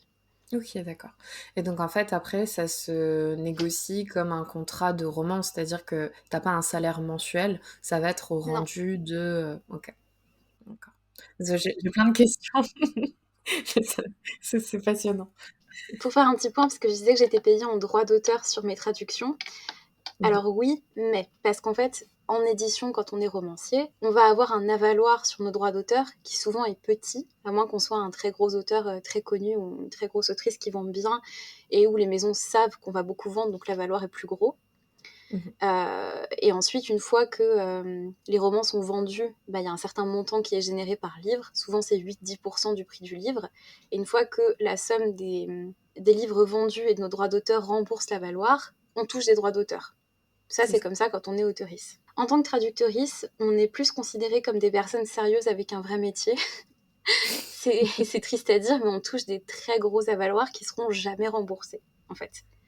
Ça reste du droit d'auteur parce qu'il faut que la propriété intellectuelle protège nos textes. Parce que même si c'est des textes qu'on traduit, on a quand même de la propriété intellectuelle dessus, notamment au niveau des noms propres. C'est par exemple Tolkien, la personne qui a traduit tous les noms propres, La Comté, Hobbitbourg, Rivendell, c'est Foncombe, enfin tout ce genre de choses. Et ben, si jamais on veut faire une nouvelle traduction faite par un nouveau traducteur, il faut payer pour tous les termes traduits l'ancien traducteur qui a traduit les noms propres. Donc il y a quand même cet aspect propriété intellectuelle qui rentre en compte, donc on doit être payé en droit d'auteur, mais c'est des avaloirs énormes qui ont valeur de salaire en fait. Même si on touche une partie à la signature et une partie à la fin, moi j'arrive à m'en dégager un salaire que je pourrais pas me dégager de l'écriture, soyons honnêtes quoi. Oui, ça c'est sûr, surtout en début de carrière. Enfin, je te le souhaite et je nous le souhaite, mais c'est pas tout de suite qu'on va pouvoir faire ça.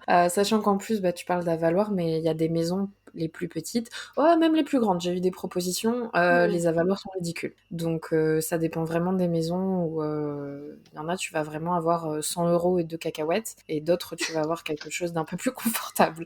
Donc oui, heureusement que c'est pas calculé de la même manière. Et comment, enfin, donc en plus toi tu as les deux casquettes, donc comment tu t'organises au quotidien? Est-ce que tu fais par exemple, le matin je suis traductrice, l'après-midi je suis autrice, ou comment ça se passe chez toi? Alors un peu comme ça, mais plus format jour-nuit. Parce que j'ai tendance à écrire quand tu sais le monde est calme et que tout s'est arrêté. Et j'ai besoin que ce soit un peu une bulle hors du temps. Et même quand je suis en vacances, si je me dis allez, aujourd'hui tu t'y mets à 9h du matin, ouais, non, si le soleil s'est pas couché, j'ai du mal. Enfin, ça m'est arrivé 2-3 fois d'avoir des rushs créatifs où j'écrivais la journée, mais c'est très rare.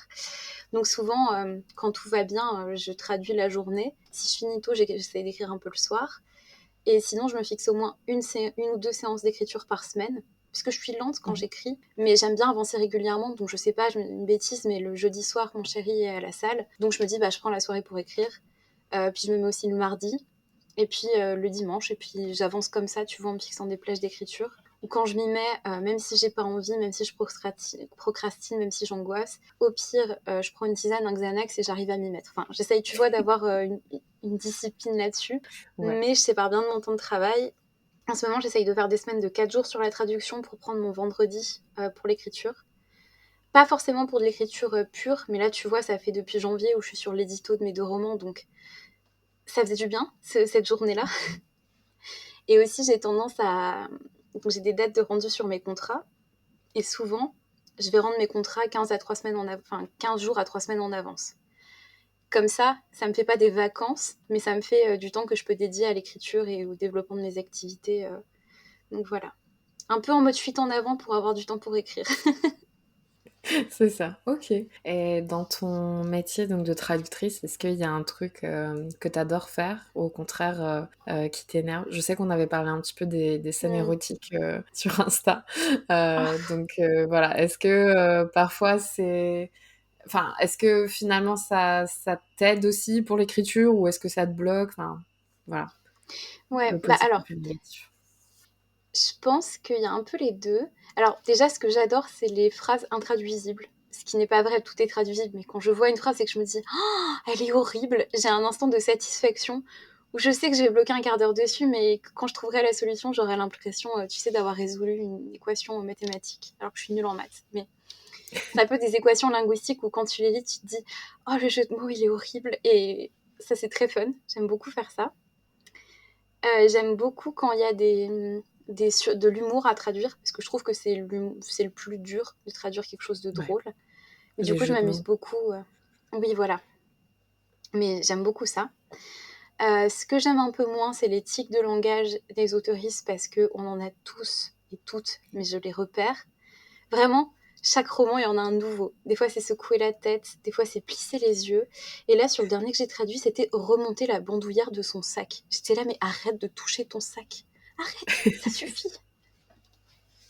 Et ça, t'es Et obligé de le l'anglais, traduire, du coup. Tu peux ah pas bah le oui, nettoyer, entre guillemets. Ouais. non, bah tu peux alterner les mots. Au lieu de remonter la bandoulière, ça peut être rajusta sa bretelle, ça peut Hmm. être tripatouiller à son sac. Enfin, t'essayes de tourner autour du pot, tu peux faire ça. Mais l'anglais se répète beaucoup, beaucoup plus que le Ouais, français.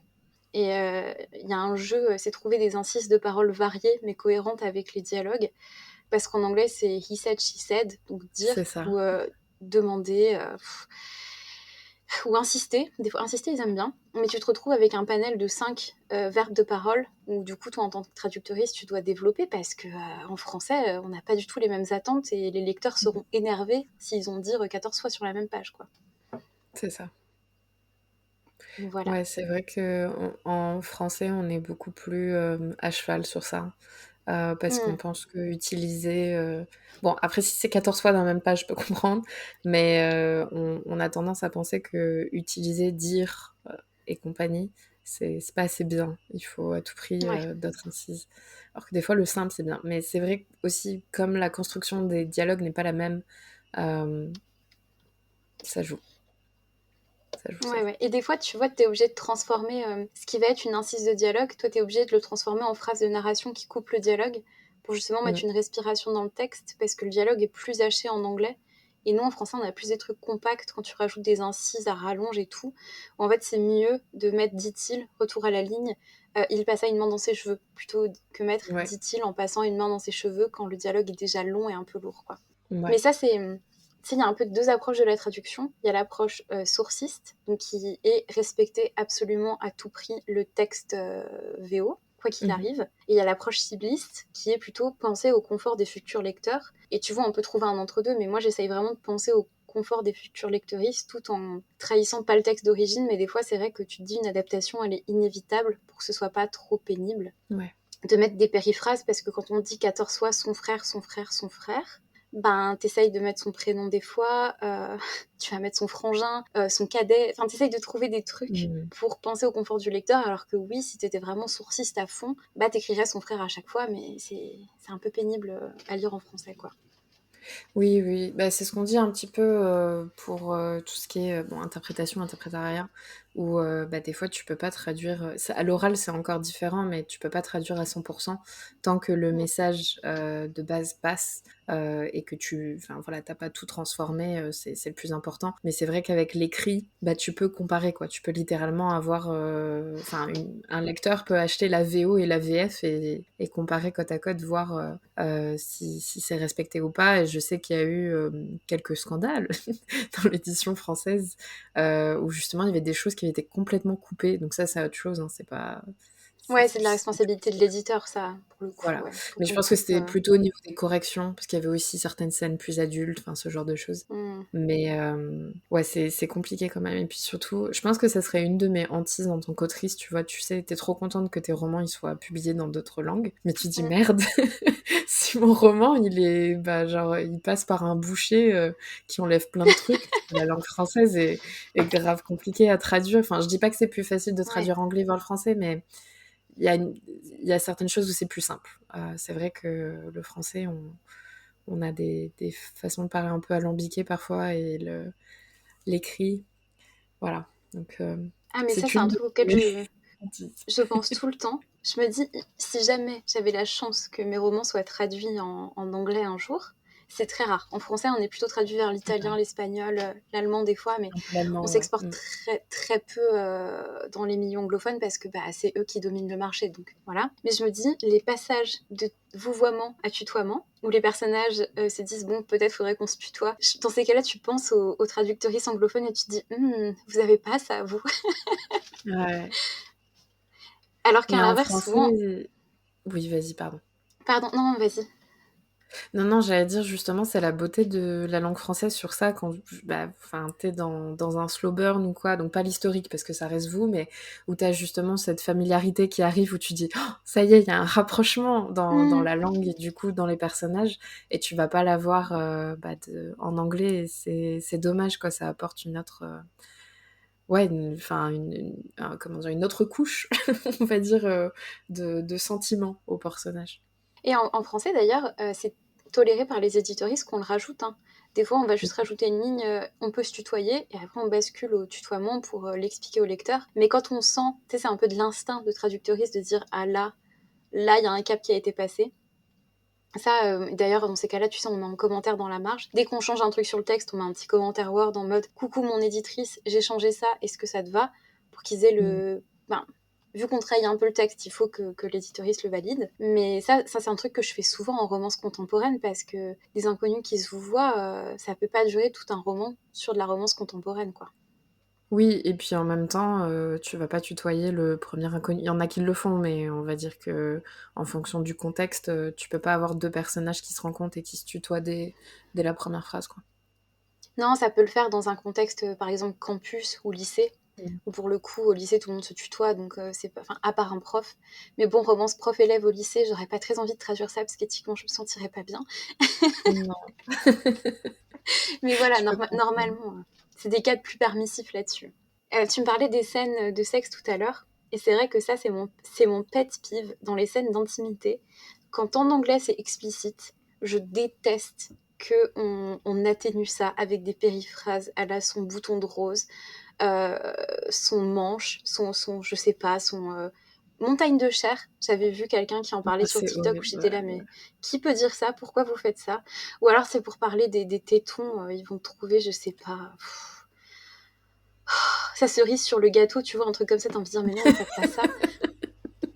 Je veux dire, si en anglais, il y a des périphrases que toi tu trouves nulles en tant que traductrice, mais qui sont là, bah tu Mm. les gardes, c'est ton métier. Mais si par contre t'as du langage cru en français, tu te dis un bouquin qui est prévenu dans les avertissements ou avec les sigles derrière que mettent les éditeurs de romans sur le côté spicy, les gens ils sont habitués à ce qu'on appelle un chat, on va quand même pas passer par du... Mm. Donc ouais, ça c'est un truc que j'aime pas, et puis enfin, à un moment, appeler un clitoris, un pénis, même je pense Mm. c'est mieux pour connaître son corps, c'est pas grave. Et ça c'est vraiment un truc sur lequel je me battrais en tant que traductrice. Si mon éditeur il me demandait d'atténuer les scènes, je serais en mode non. Non, non, non, si c'est comme ça en anglais, ça reste comme ça en français. Enfin, ou alors, vous publiez pas des livres avec du cul. Enfin, Ouais, c'est ça. Après, la difficulté aussi, bah, surtout dans la new romance ou tout ce qui est sur campus, c'est que des fois, t'as des mots crus en anglais, mais qui sont pas, on va dire, scientifiques, tu vois. Et donc, c'est comment tu vas traduire, bah, dick, j'ai vu que, j'ai vu bitch, j'ai vu autre chose. Donc, tu vois, il y a aussi, en tant que lecteur, lectrice, parfois, t'as des mots où tu vas te rendre, oui. j'aurais pas traduit ça comme ça. Tu sais, c'est genre, Ouais, je n'aime pas ce mot.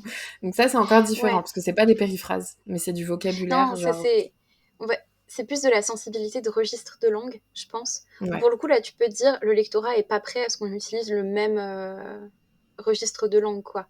Mais tu Mm. vois, d'ailleurs, dick et tout, moi j'ai tendance par le traduire par sexe, parce que je trouve que c'est un mot assez passe-partout et neutre. Et du coup, quand tu as quelque chose de très marqué en registre de langue, en argot, qui va pas passer en français, finalement revenir à un truc neutre, c'est mieux que de chercher un truc alambiqué parce que ça choquera moins le lecteuriste quand il lira le truc, quoi. Oui, oui, surtout, bah, justement, le contexte. Je me rappelle, j'avais lu une romance, je crois qu'on en avait parlé sur Insta, mais une romance campus, et pour parler des organes génitaux de l'héroïne, les autoristes avaient utilisé fourreau de velours. Et, pardon. Ah oui, dans lequel mettre son glaive. Bah oui, bah, bien sûr. Voilà, Ah, la métaphore exactement. est... Jusqu'à Oh la my god. garde, évidemment.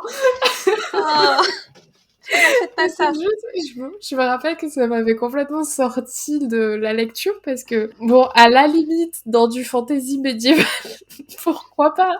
Et encore, mais là, vraiment, sur un truc campus et tout, j'étais en mode quoi? Je sais pas, peut-être qu'elle était spécialiste de la légende arthurienne, j'en sais rien. Sans doute, sans doute. Mais c'est vrai que bon, voilà, que ce soit dans l'écriture ou dans la traduction, ces scènes en particulier pour des romances contemporaines, je trouve que ça fait ou défait la romance, quoi. Un peu comme le dirty talk aussi. Je sais pas si t'as dû en traduire, mais des autrices anglophones, enfin je dis autrices, il y a Hmm. des auteurs aussi, mais on va dire qu'ils ont la main assez facile sur les mots un peu salaces, les dialogues dans l'oreille, mais en français je trouve que ça passe pas du tout de la même manière, les petites insultes, etc. Et donc parfois quand je lis en VO, je suis en mode ah comment ça va être traduit, tu vois, pour... Ouais. c'est compliqué.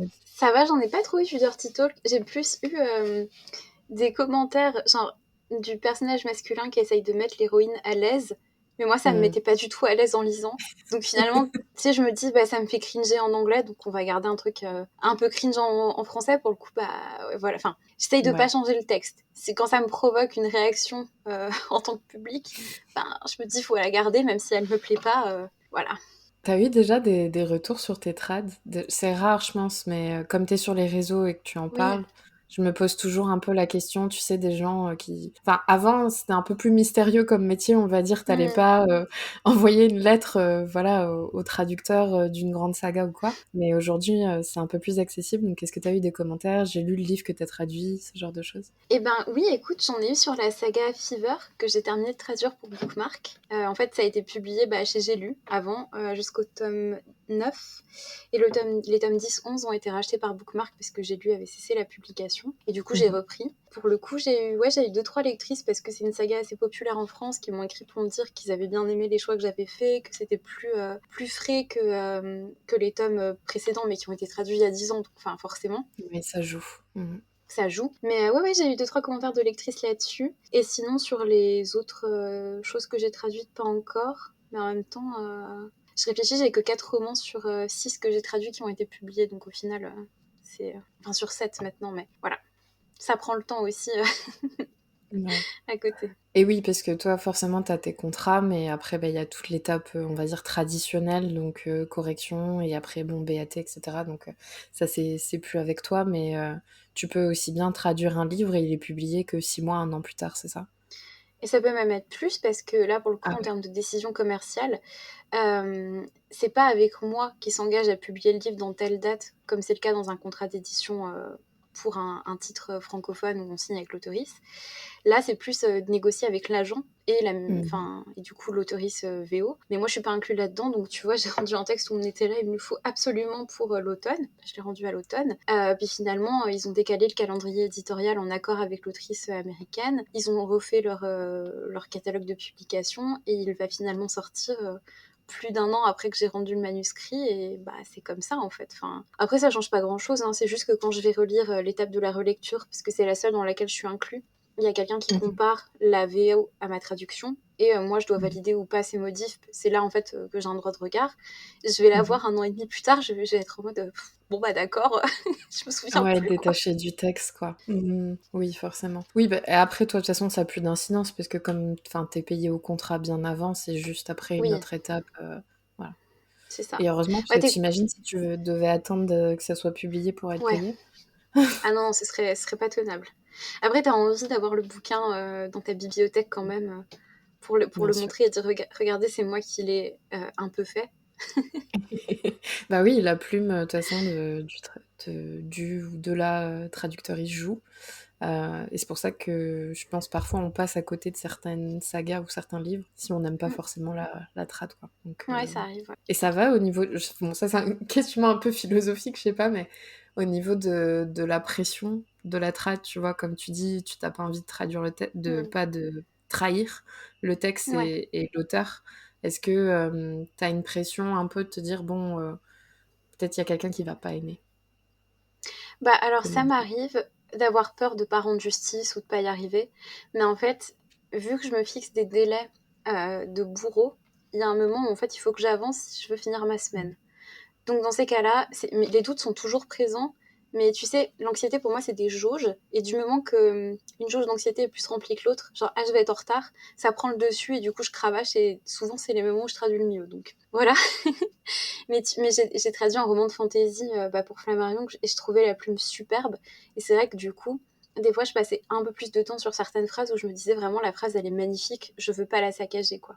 Hmm. Et sans dire que je fais une hiérarchie dans le temps que je passe sur les plumes des autoristes, quand vraiment je suis charmée par la poésie de la plume, oui, c'est pas que j'investis plus, mais j'essaye plus de lui rendre justice que quand c'est des phrases sans être péjoratif, mais assez simples et moins Mhm. littéraires, c'est pas le même investissement, quoi. Bien sûr, oui, oui. Oui, et puis ça demande plus ou moins de réflexion aussi. Si tu pars sur une romance contemporaine assez simple par rapport à de la fantasy ou de la romance historique où le Mm. vocabulaire va pas être le même. Ok. Voilà. Et je voulais revenir sur un débat que tu avais lancé, entre guillemets, sur Insta, qui était par rapport aux romances hétéros, sur est-ce qu'on doit encore toujours en écrire, ce serait pas finalement notre mission aussi d'en écrire des différentes, même si on est quand même surreprésenté de ce point de vue-là. Et c'était quand Mm. même, il y a quelques semaines, quelques mois. Donc est-ce que déjà tu pourrais revenir un petit peu sur ça pour les gens qui n'ont pas vu les posts passés? Et ouais, pour qu'on discute un peu de ça. Ouais, bah, c'est vrai que j'avais fait ce post parce que je pense j'avais envie d'explorer sur pourquoi moi j'en écrivais encore. Parce que, Mhm. alors, je suis pas une personne hétéro, je suis une personne queer, donc je suis bisexuelle et demisexuelle, donc je suis sur le spectre de la sexualité au sens où j'ai besoin d'avoir un rapport amoureux et affectif avec quelqu'un pour éprouver du désir. Mais donc du coup, je suis pas hétéro, mais j'écris des romances entre des personnes cis femmes et cis hommes, parce que c'est ce que j'ai connu toute ma vie, parce que j'ai pas été en relation avec des femmes, parce que je me suis rendu compte de ma bisexualité très tard dans ma vie. Enfin, je l'ai assumée assez tard. Et je suis en couple heureux avec quelqu'un depuis 8 ans avec qui j'espère finir ma vie. Donc, je me suis interrogée sur pourquoi, dans les romances que j'écris, j'ai pas envie d'écrire des romances entre deux femmes. Enfin, Mhm. qu'est-ce qui se passe à ce niveau-là qui fait que j'ai envie d'écrire encore des relations hétéro. Et déjà, je me suis rendu compte maintenant, en y réfléchissant un peu, que le terme hétéro n'était pas forcément bien choisi.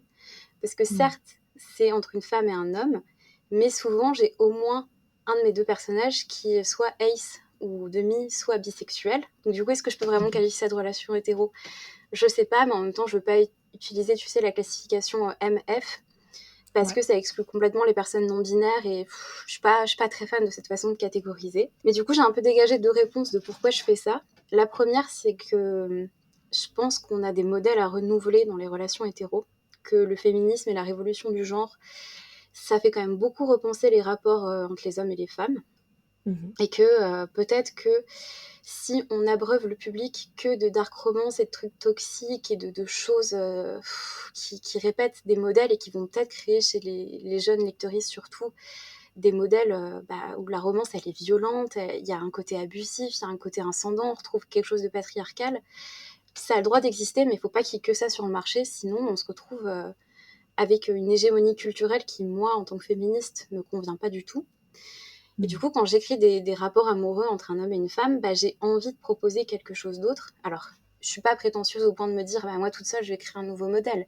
Mais je pense qu'avec plusieurs autres romanciers et romancières qui écrivent des romances plus douces, ou en tout cas où on explore les zones d'ombre de tout le monde, où les hommes ont le droit de pleurer, où les femmes ont le droit d'être en colère. Ça, la colère féminine, c'est un sujet que j'adore parce que je me suis réconciliée avec la mienne et ça fait du bien en fait de voir des femmes qui sont chiantes, qui sont impulsives, qui se mettent en colère, qui jettent des trucs, qui ont des comportements qui dans la théorie du genre on associe plutôt aux hommes. Donc, le genre Mhm. c'est les comportements sociaux acceptables qu'on va attribuer aux hommes ou aux femmes. Et ça, avec le patriarcat, les hommes ont le droit d'être forts, pas trop les femmes ont le droit de pleurer, pas trop les hommes. Enfin, ça dessert et ça fait du mal à tout le monde. Et je me dis, avec des romances et des romans en général, où on va explorer des comportements un peu moins genrés chez les hommes et chez les femmes, ça peut que faire du bien aux lectrices. Et moi, en tant qu'autrice, en tout cas, ça me fait du bien. Mhm. Ça, c'est un peu la première raison. Et la deuxième, c'est que je me dis, j'ai pas envie de voler les histoires des autres.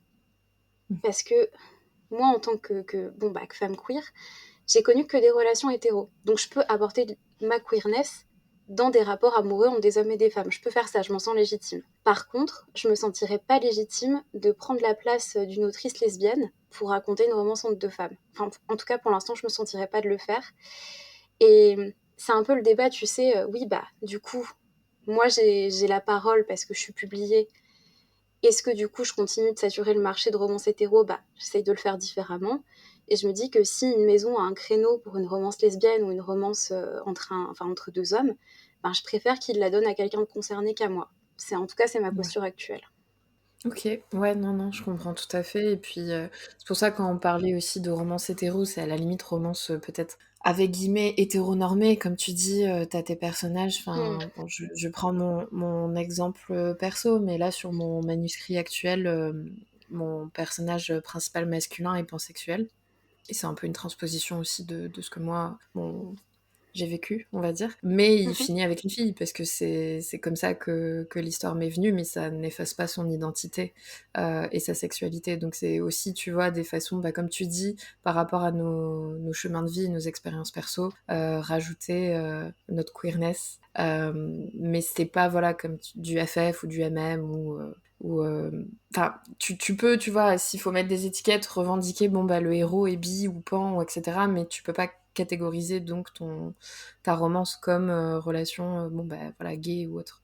Ouais, c'est Mais c'est ça. très intéressant ce que tu dis par rapport aux places dans les, enfin, en édition. Mm. C'est le cas à l'international, encore plus en France. Et c'est pour ça qu'il faut donner la force pour plus d'inclusivité. Et je pense que c'est pour ça aussi que l'auto-édition a fait un boom, parce que malheureusement, parfois, Mm. faut se faire sa place soi-même, quoi. Même si on peut pas faire Ouais. autrement. Ouais, je voulais juste rebondir sur ce que tu disais sur les personnes bi ou pan qui du coup finissent Mhm. avec quelqu'un du sexe opposé. C'est quand même Mhm. important d'en parler parce qu'il y a beaucoup de personnes queer qui se rendent compte qu'elles sont queer en étant dans des relations hétéros où elles sont bien et qui se disent bah, du coup est-ce que j'ai le droit de me revendiquer comme personne bi ou comme personne pansexuelle. Euh, et il y a de l'invisibilisation à tous les plans sur les personnes bi et les personnes pan. C'est-à-dire que quand tu es dans une relation hétéronormée, bah du coup tout le monde te perçoit comme hétéro. Et quand tu es dans une relation perçue comme lesbienne ou gay, tout le monde te perçoit comme une personne gay ou lesbienne. Alors qu'en fait c'est vraiment deux composantes de ton identité. Et c'est quelque chose que je pense beaucoup de personnes bi et pan ont l'impression que bah, on va un peu leur retirer quoi. Mhm.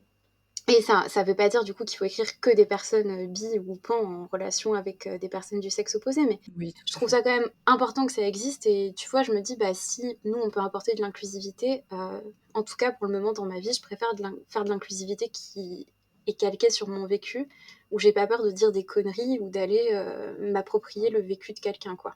Mhm. Tout à fait, ouais. Mais bon, ça c'est un débat, enfin même pas un débat, un sujet qui est Mm. très très grand, sur lequel on pourrait faire 10 épisodes, je pense, mais je pense que ça peut être intéressant pour peut-être un jour une table ronde, tu vois, justement pour parler des identités et des personnes, comment elles le retranscrivent dans leurs romans et leurs personnages, tout ça, tout ça. Ouais. Et bah, avant de terminer, je voulais te poser la question sur tes projets actuels et futurs, parce que bah, ton roman, donc La sorcière et le protecteur, c'est une duologie. Donc tu as le tome 2 qui va sortir bah, cette année également. Donc comment ça se passe le travail sur ce tome-là? Est-ce que tu travailles aussi sur un autre projet? Tu sais un petit peu ce que tu vas écrire ensuite? Qu'est-ce que tu fais? Alors, quand j'ai signé, donc du coup, j'ai dû signer le 9 janvier, je crois. J'ai signé les 2 tomes d'un coup avec Nisha. Et d'ailleurs, moi qui suis très bête, j'ai cru que je signais 2 exemplaires du même contrat. J'avais pas tout de suite capté que j'avais signé les 2 tomes d'un coup. Voilà, l'euphorie m'a empêché de bien lire la première ligne de mon contrat. Mais j'ai reçu directement dans la foulée les plannings édito. Enfin, mon éditrice est très organisée. Déjà, elle est merveilleuse, mais elle est aussi très organisée. Et je savais exactement quels étaient les délais. En fait, il y avait beaucoup de délais qui se chevauchaient entre le tome 1 et le tome 2. C'est-à-dire que pendant que moi, je voulais faire une réécriture complète du tome 2 parce que j'étais pas satisfaite de la version de mon premier jet, j'avais les étapes édito du tome 1 qui se passaient à côté. Donc là, en termes d'organisation personnelle, c'était pas possible de continuer à écrire sur un premier jet à côté. J'avais la traduction, enfin vraiment, je pense que depuis janvier, j'ai pas osé calculer mes heures. Je pense que je faisais au moins des semaines de 50 heures, quoi, tu vois, entre l'écriture et la traduction. Et l'édito, c'est le moment où l'écriture devient vraiment plus un travail parce que tu as des rendus, tu as des délais, tu peaufines ton texte. L'aspect créatif est toujours présent, mais il est un peu éclipsé par la machine éditoriale et c'est super passionnant. Mais c'est là où ça devient vraiment un travail et où le dimanche après-midi, tu n'as peut-être pas forcément l'énergie de te mettre là-dessus. Mhm. Donc j'ai lâchement abandonné le premier jet que j'avais commencé en novembre-décembre, qui est une romance contemporaine, que j'espère reprendre quand là ce sera un peu plus calme. Mais le souci, c'est que je sais pas si j'en aurais envie, tu vois.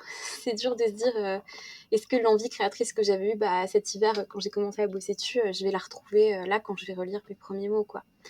Mhm. J'espère qu'en relisant les 15 000 mots que j'ai posés, je vais retomber amoureuse de mes personnages et que j'aurai envie de finir leur histoire. Mais je suis pas à l'abri de partir sur autre chose. Donc là, je pense que je vais essayer de poser quelques pitchs de romans que j'aurai envie d'écrire, voir ce qui me motive, peut-être faire des synopsis.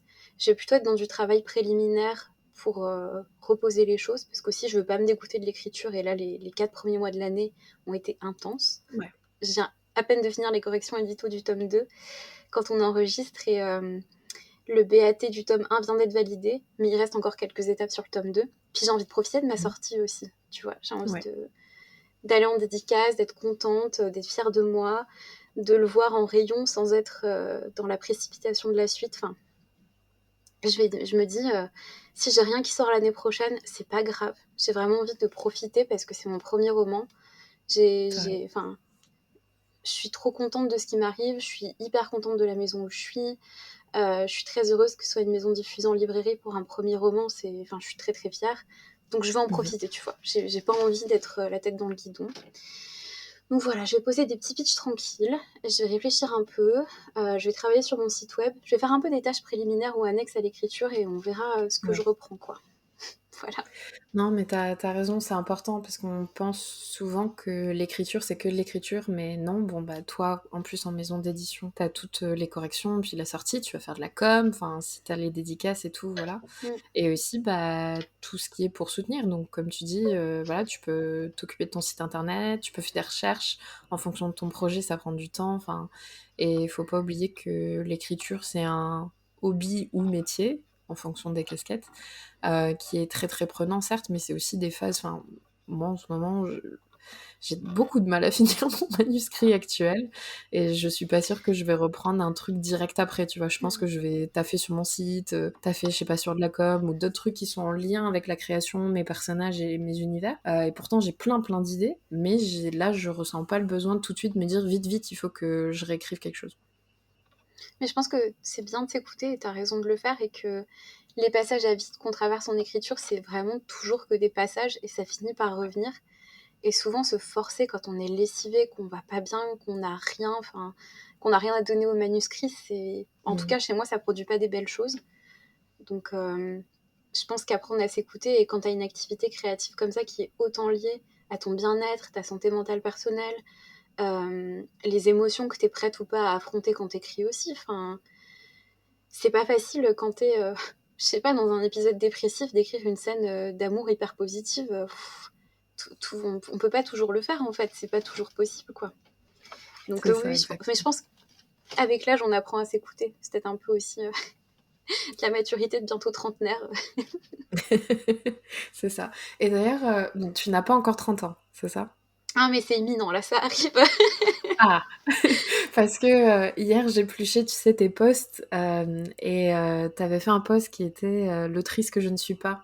Et t'avais marqué je ne serai pas publiée avant mes 30 ans. Et du coup, Non, à un mois près.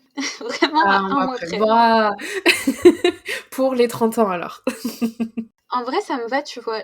Le mois où je vais avoir. Enfin, le mois d'après mes 30 ans, je vais voir Taylor Swift en concert. Mon roman va sortir et je vais faire mes premières dédicaces. Franchement, c'est une trop belle façon d'entamer la décennie et je suis trop contente. De ouf. Donc du coup tout ça va se passer en juin, c'est ça? Ouais, c'est ça. Tu vas avoir un été. Et oui, parce qu'on a dit qu'on allait peut-être se croiser avec Taylor. Donc ça serait cool.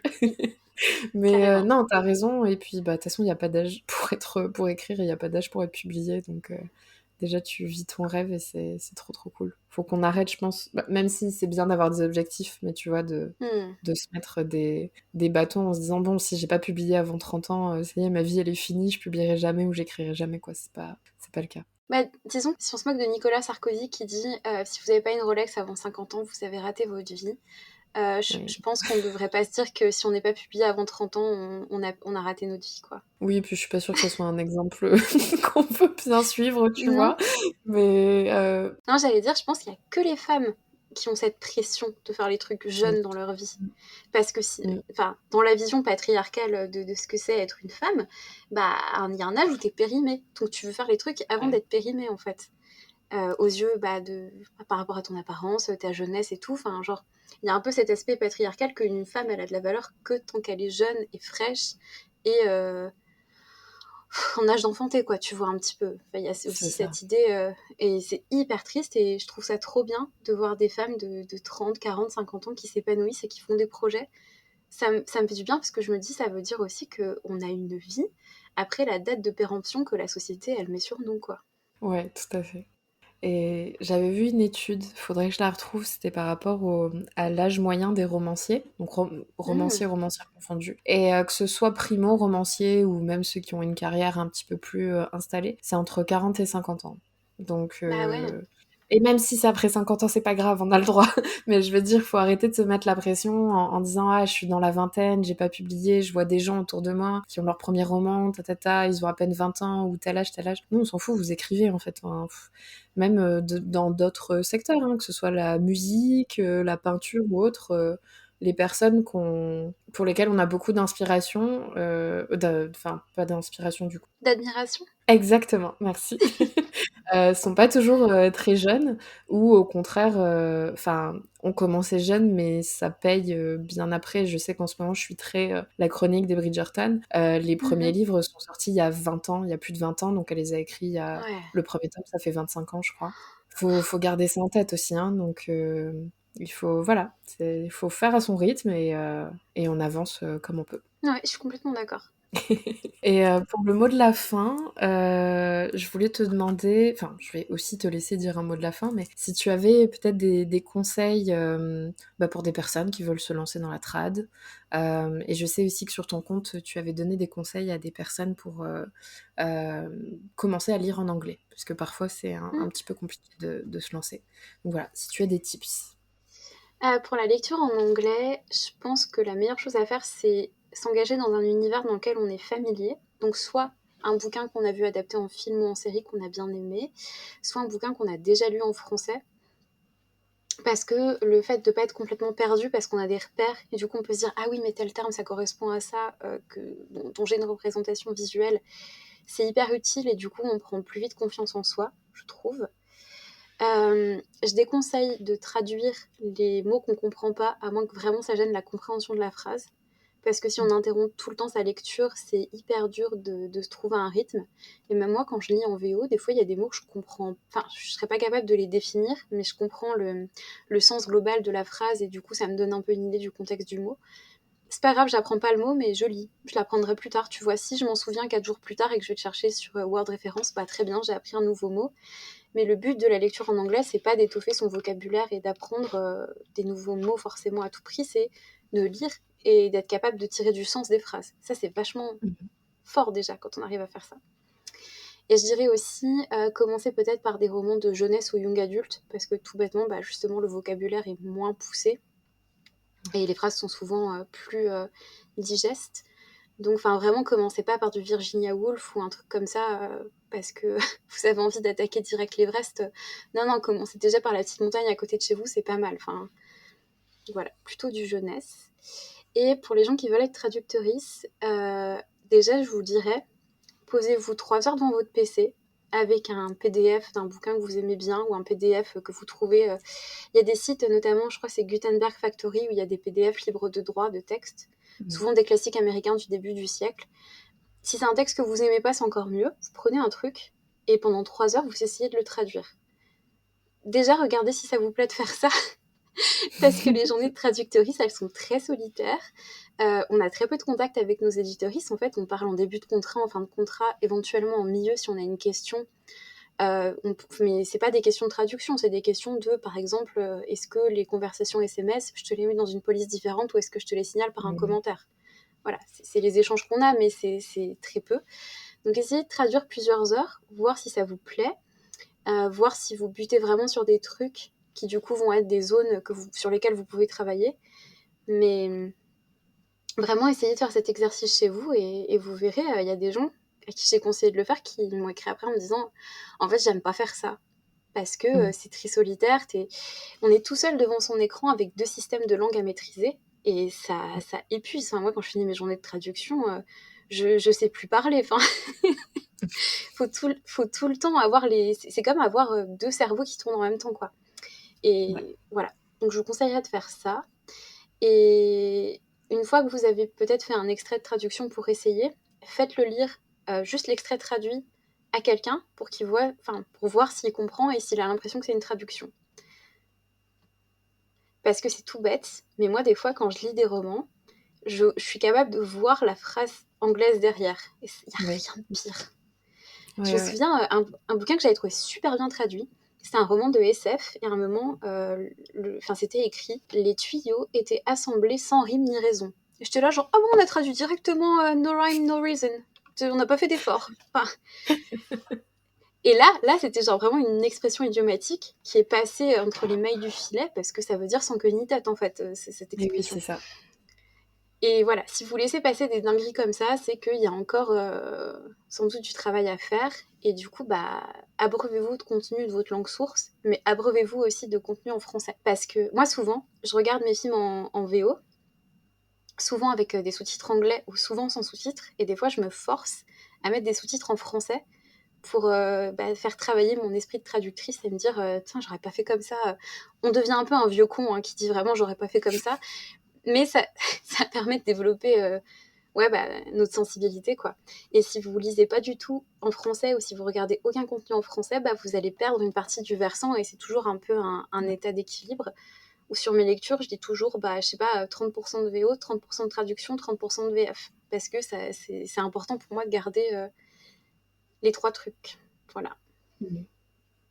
Et c'est encore particulier aussi pour les sous-titres, comme tu en parles, parce qu'il y a aussi des critères de caractère, etc. à l'écran. C'est pour ça qu'on a souvent tendance à dire « Oh, mais ils traduisent n'importe comment et tout ». Oui. Mais ils n'ont pas le choix.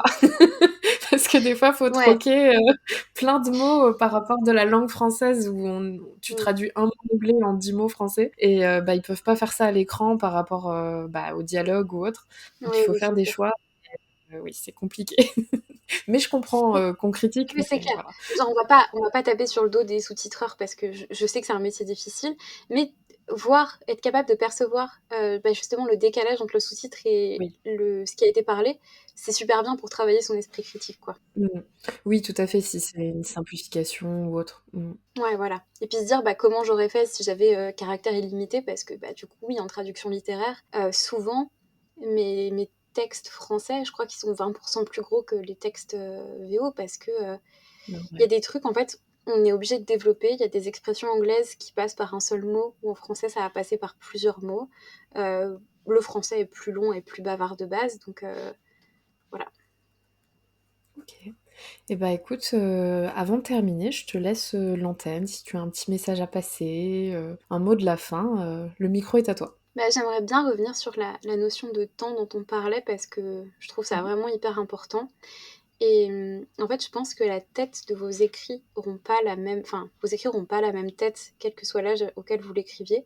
Ça veut pas dire qu'un roman qu'on écrit à 20 ans, il sera mauvais. Ça veut juste dire que si on écrit le même roman à 30 ans, il sera différent. Il sera pas meilleur, il sera pas moins bon, mais on n'apportera pas les mêmes choses, on n'aura pas le même recul sur nos vies, nos émotions. Et n'importe quel âge pour écrire un roman est le bon du moment que le roman il sort et que vous êtes satisfait du résultat, en fait. Donc voilà, moi je pensais que si je publiais pas avant mes 30 ans, j'avais vraiment raté quelque chose, et là je me rends compte que je suis hyper heureuse que ça se passe maintenant, parce que c'est le bon moment pour moi. Je suis plus apaisée, j'ai peut-être une anxiété que je parviens mieux à maîtriser, et je pense que si j'avais publié un roman il y a 5 ans, j'aurais pas pu faire des dédicaces, en fait. Ça, j'aurais pas eu l'accompagnement médicamenteux à côté qui m'aurait permis de le faire. J'aurais pas eu le courage ou juste la lucidité de dire non, je fais pas tout un salon, je fais 3 heures maximum, parce que je me connais mieux et que je sais que je vais pas m'imposer des trucs qui vont me rendre malheureuse et qui vont me forcer à prendre sur moi. Donc voilà, si vous avez 18 ans et que vous êtes sur l'autoroute de l'édition, c'est super pour vous. Et si vous avez 35 piges, 40 piges et que vous êtes encore sur une nationale, c'est pas grave, en fait, ça va venir.